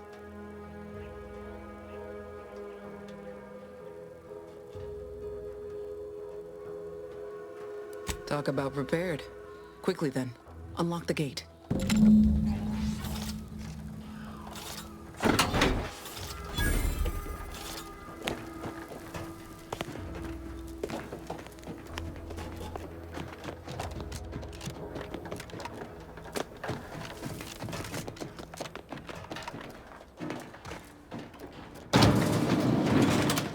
Well done. I can manage from here. Tell Zeb I'll rendezvous with him later, once I've identified a safe place to meet. One last request. Don't damage the transport. A lone escapee is already insult, but a Sentinel killed, her transport destroyed? The Protectorate won't ignore such outright injury. Anyway, thank you again. Look after yourselves. I know what Audra said, but what if she's wrong? I can't help thinking we shouldn't leave without blooding in the Protectorate's nose first. I could still go through with our plan from before. Sabotage the transport, make it look like an accident. Wouldn't be hard. I'm torn. On the one hand, Audra might be right. But when else are we gonna have a chance to take out one of the Consul's lackeys and a Protectorate vessel in one go? Thank you, Commander. Stay put. Shouldn't take me too long. Done. Won't go into the particulars, but you can trust that ship will blow the moment it hits orbit. Let's get back to Zeb. He still needs a cipher, and he'll want to hear about what happened with Audra.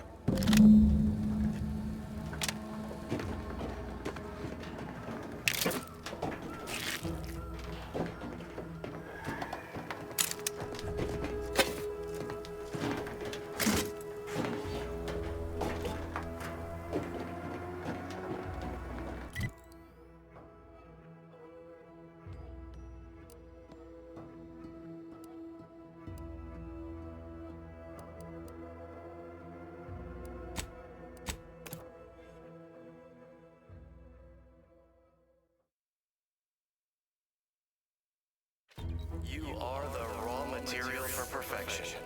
From the lowliest subject to the most exalted vigilant, we must all fulfill our duty to the Protectorate.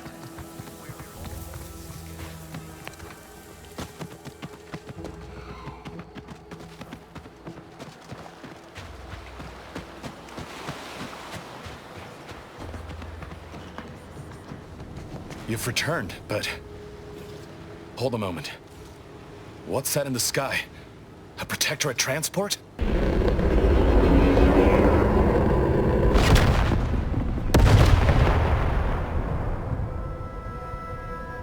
What in the blazes was that?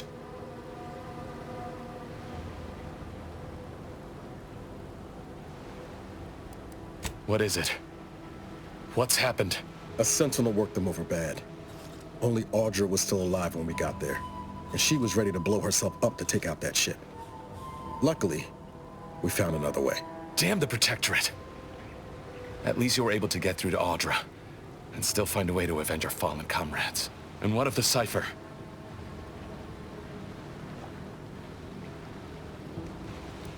Thank you. I was beginning to fear I'd have to decipher this intelligence the hard way. Perhaps I was mistaken about your commitment to making amends, Niles. Thank you for being true. Can't fault you for having doubts. But I have changed. I am changing. I hope you'll both forgive me my earlier disposition. I'm not normally so surly. I'm pleased Niles has found such a supportive friend and ally. That's a rare thing in this colony. I haven't much to reward you with, but take this. It's something I had started on for Niles long ago. Hopefully it fits. This information came at a steep price, but I'll put it to good use. Expect to hear from me should our cause require further assistance from the Earth Directorate's best. Never fear. Next time, I fully intend to involve you in said trouble before it develops into a full-blown predicament. Reckon I like the sound of that. Until next time, then.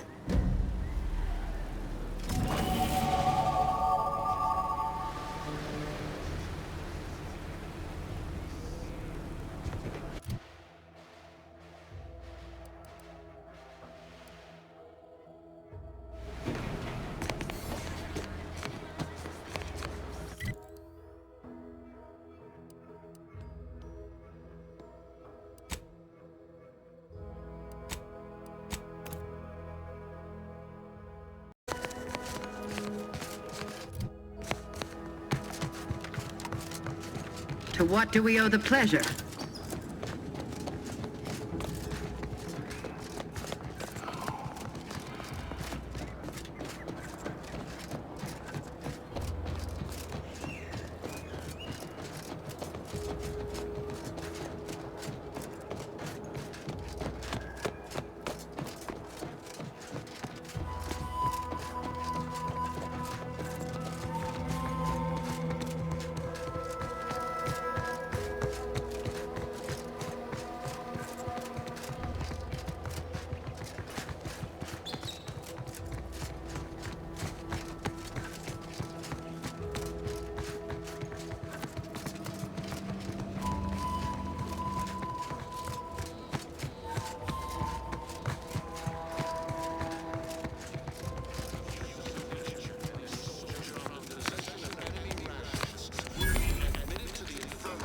Oh, these damned bodies.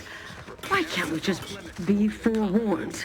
We are in a heightened state of alarm due to unprecedented events. Unless you have official business here, I suggest you move on. Move on and leave me to hang all of these bodies. Which I must shamefully confess may be beyond my capabilities. Even without your distraction. Is that you there? Why do you have an Auntie's Choice abomination in tow? Careful now. You're speaking to a soldier who could put one between your eyes at 100 paces back. Lucky for you, I'm here in good faith. Ugh, no matter. I cannot afford to worry over you. I have a grave number of bodies to hang and not enough time to hang them. Now what is it that you want? Why would I do that? And be mindful, if you haven't your transfer orders, I don't have time to waste going idly back and forth with you. You are correct. If I were to let you in without apprehending you and placing you into these gibbets, it would cost me my life. Remember, the Sovereign sees all. May his grace be upon you. You are approaching a restricted estate.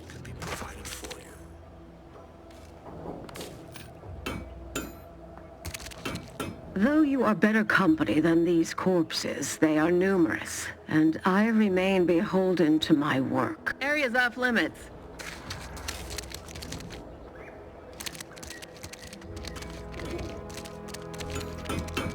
I politely request you cease defiling the corpses of our fallen brethren.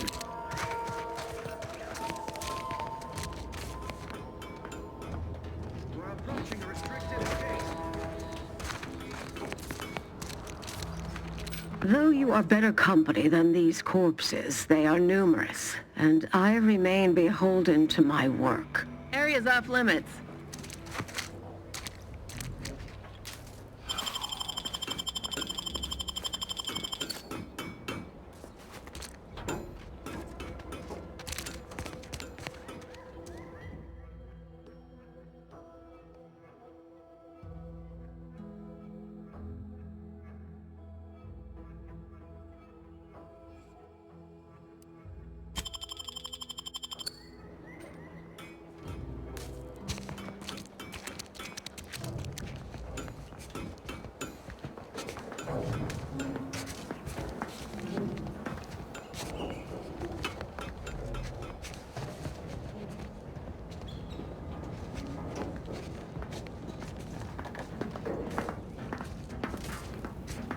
What in the void? Huh? Better take... Give the order, and I'll take care of it, Commander. I'll stop it.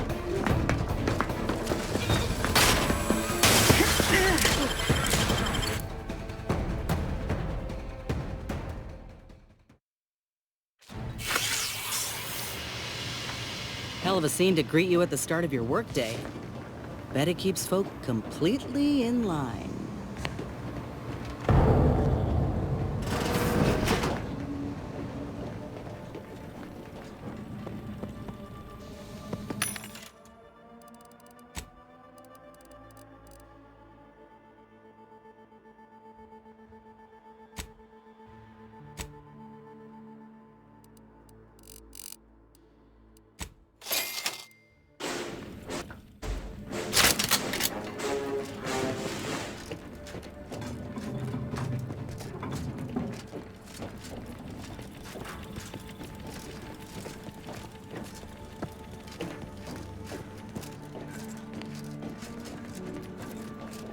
Technicians Acna and Gastrell, you stand accused of manufacturing a fatal flaw in one of our valued Dragoons.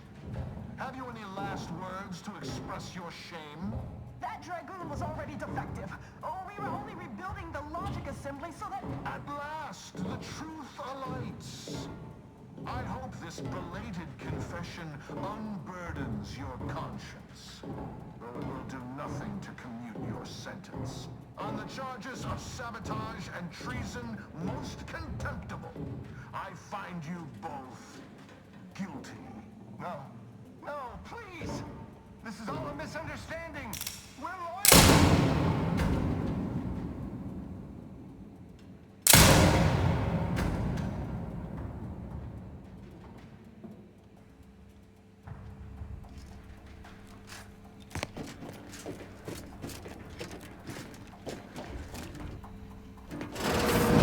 Did you hear Motelli lock the thrusters? Got my lamp on a Relay.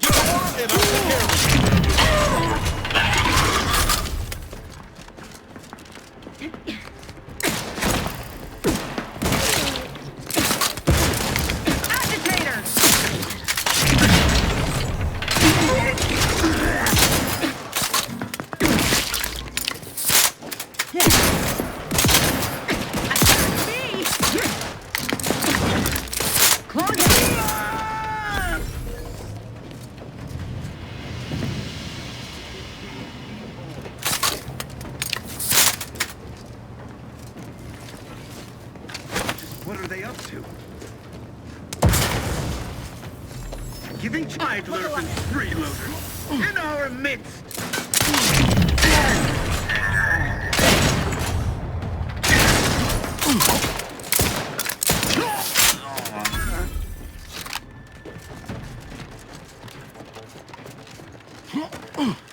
Hastening to cover.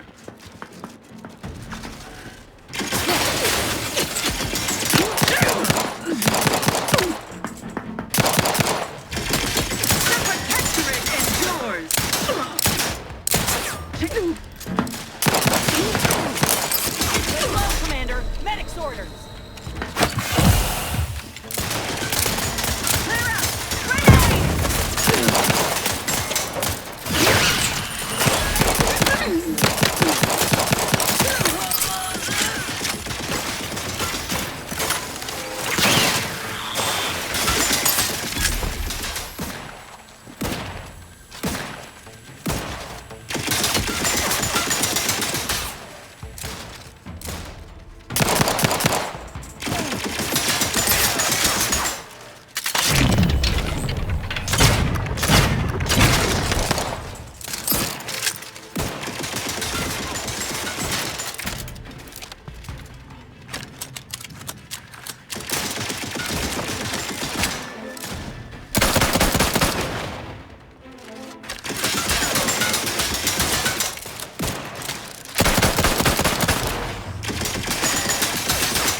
All right.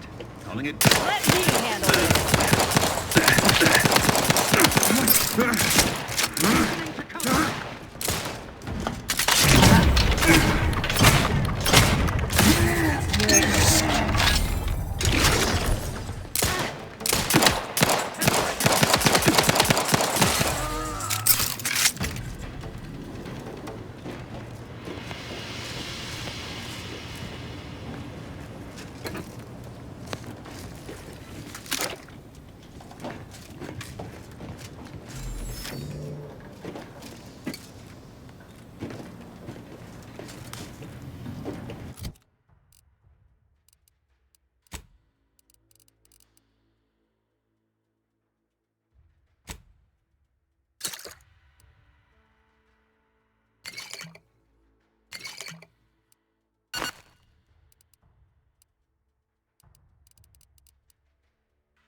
me out!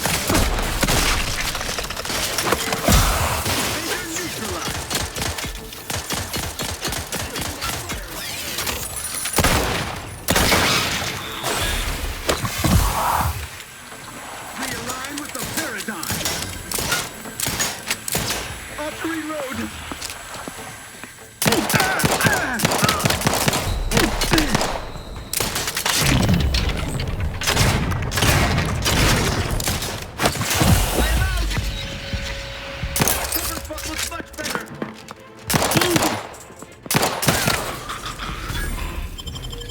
Knew you had my back.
Driving an explosion!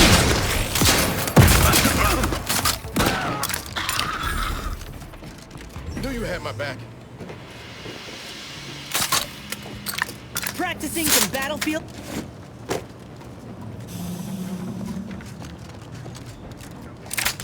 Inquest complete. That was definitely something. Questions are an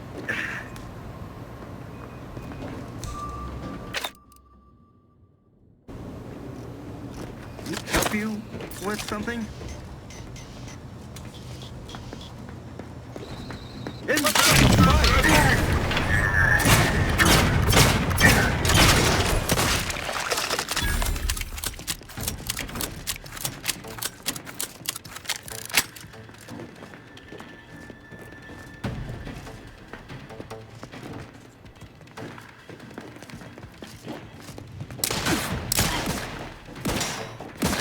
Minimizing exposure. Restoring the balance.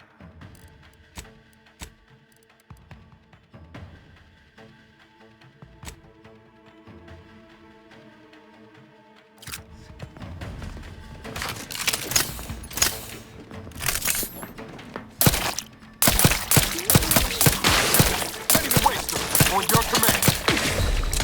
Replenishing my seeking. Sustain the system.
I go?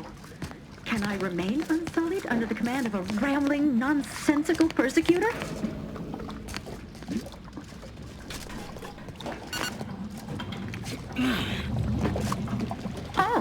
Hello there. You seem to have caught me at a most inopportune time.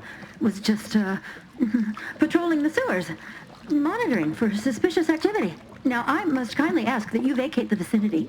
Your presence here is proving distracting, to put it mildly.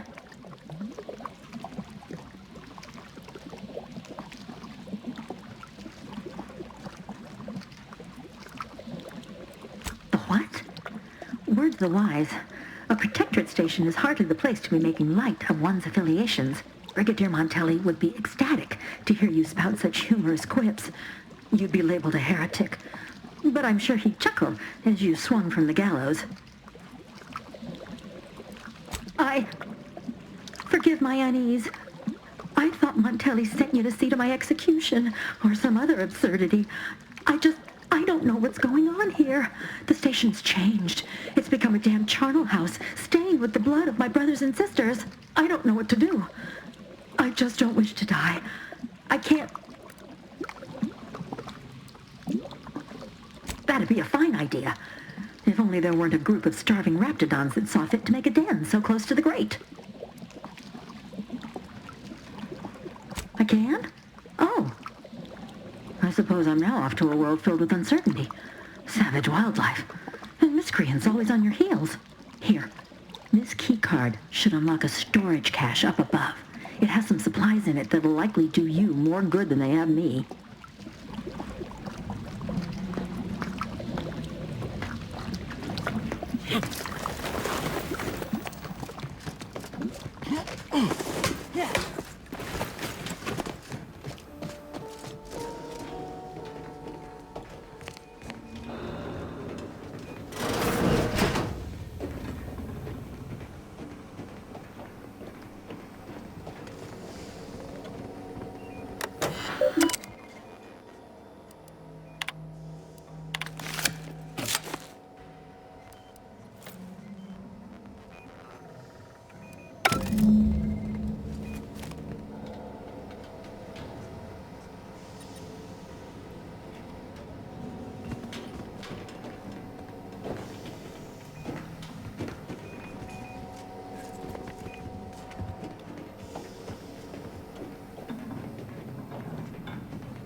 What now? Ah, an intruder. Of course. I was warned the paradigm would test me, and here you have arrived. Yes. Dispatching you may yet grant me the opportunity to show my unimpeachable quality. This piece of work's been on a murder spree and has the nerve to call himself unimpeachable. Let's tread lightly. Don't want to stir up more of his crazy. Seen this before. All that pressure from trying to live perfect. Some subjects pop a lid. We should mind what we say unless we want this conversation to be real short. And you have the gall to bring an invader herself into my station? Remarkable daring or foolish bravado, to be sure. Come then, infiltrator, test me. Perform your part in this grand drama, but be forewarned. I am not easily made prey. Tell me, does it ease your conscience to imagine me as some foaming mongrel, a raving bedlamite baying for blood? Oh yes, I've heard the rumors. Montelli's turned cruel. Montelli's lost his wits. Montelli's going to string us all up and watch our skeletons dance. So much breath wasted on nervous scuttle.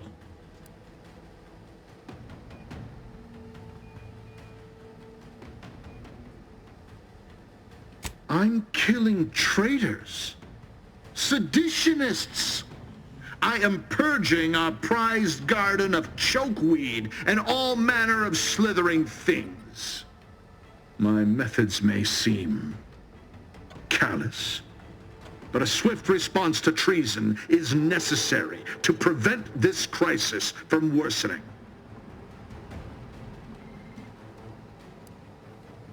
Auntie's choice, bah! The invaders are vacuous opportunists dead from the collar up. They would not have found purchase here if not for the festering rot already in our soil. Festering rot?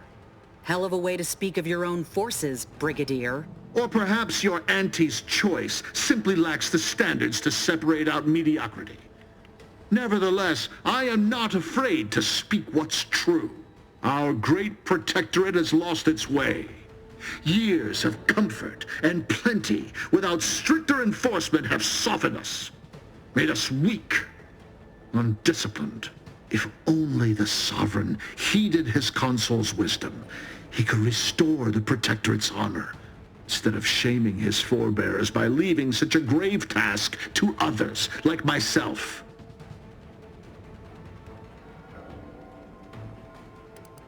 Hardly. I perform with full confidence the role the paradigm has cast me in. A well-honed blade with which to smite the Protectorate's mightiest foes. But now we have bandied enough words. Your time has come, infiltrator. Any final sentiment you wish to impart to the Aether?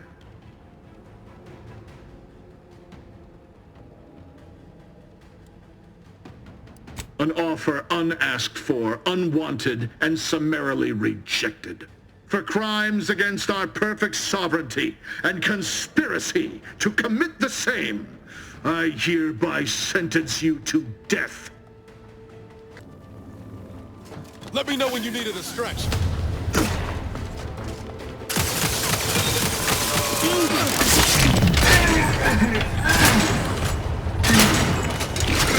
I'll stop there.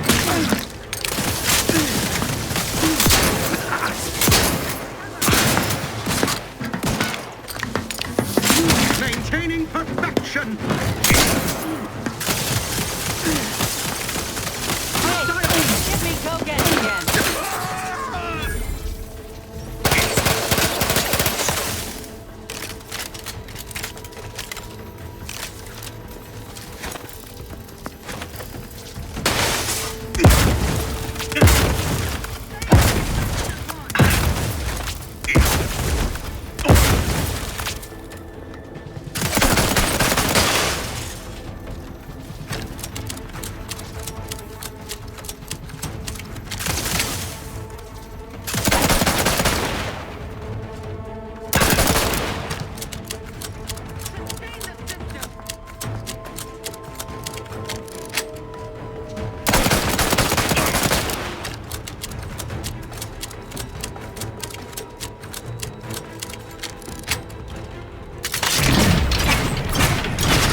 knew you had my back. We are duty bound.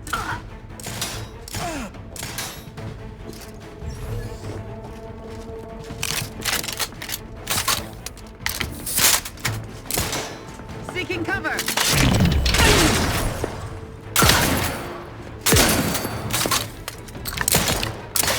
Ostensibly, I must reload.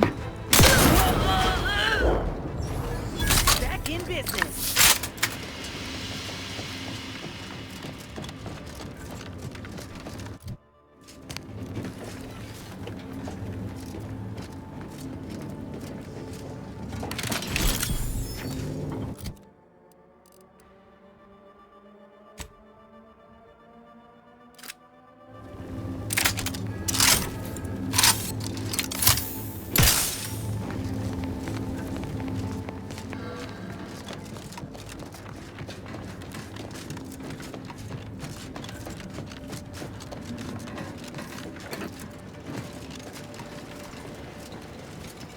Find him, the control room.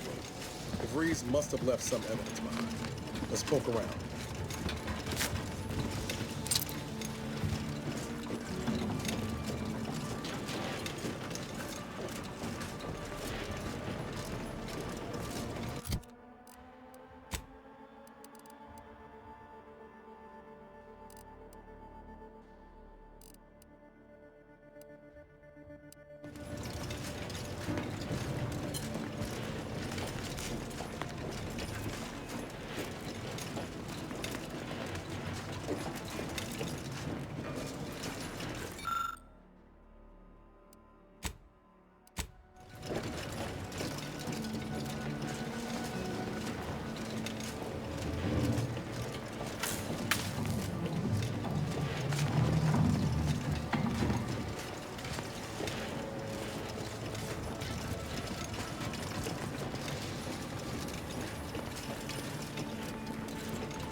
I don't know who you are or how you accessed my private terminal, but it won't do for prying eyes to have evidence of my activities.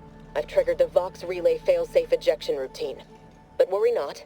After launching, the station will take several minutes to achieve its pre-programmed self-destruct altitude, so you'll have plenty of time to enjoy the ride before your death.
There's a beast out there just waiting to yield up its vitals to a grafting table. I'd like to begin the hunt soon, if it's all the...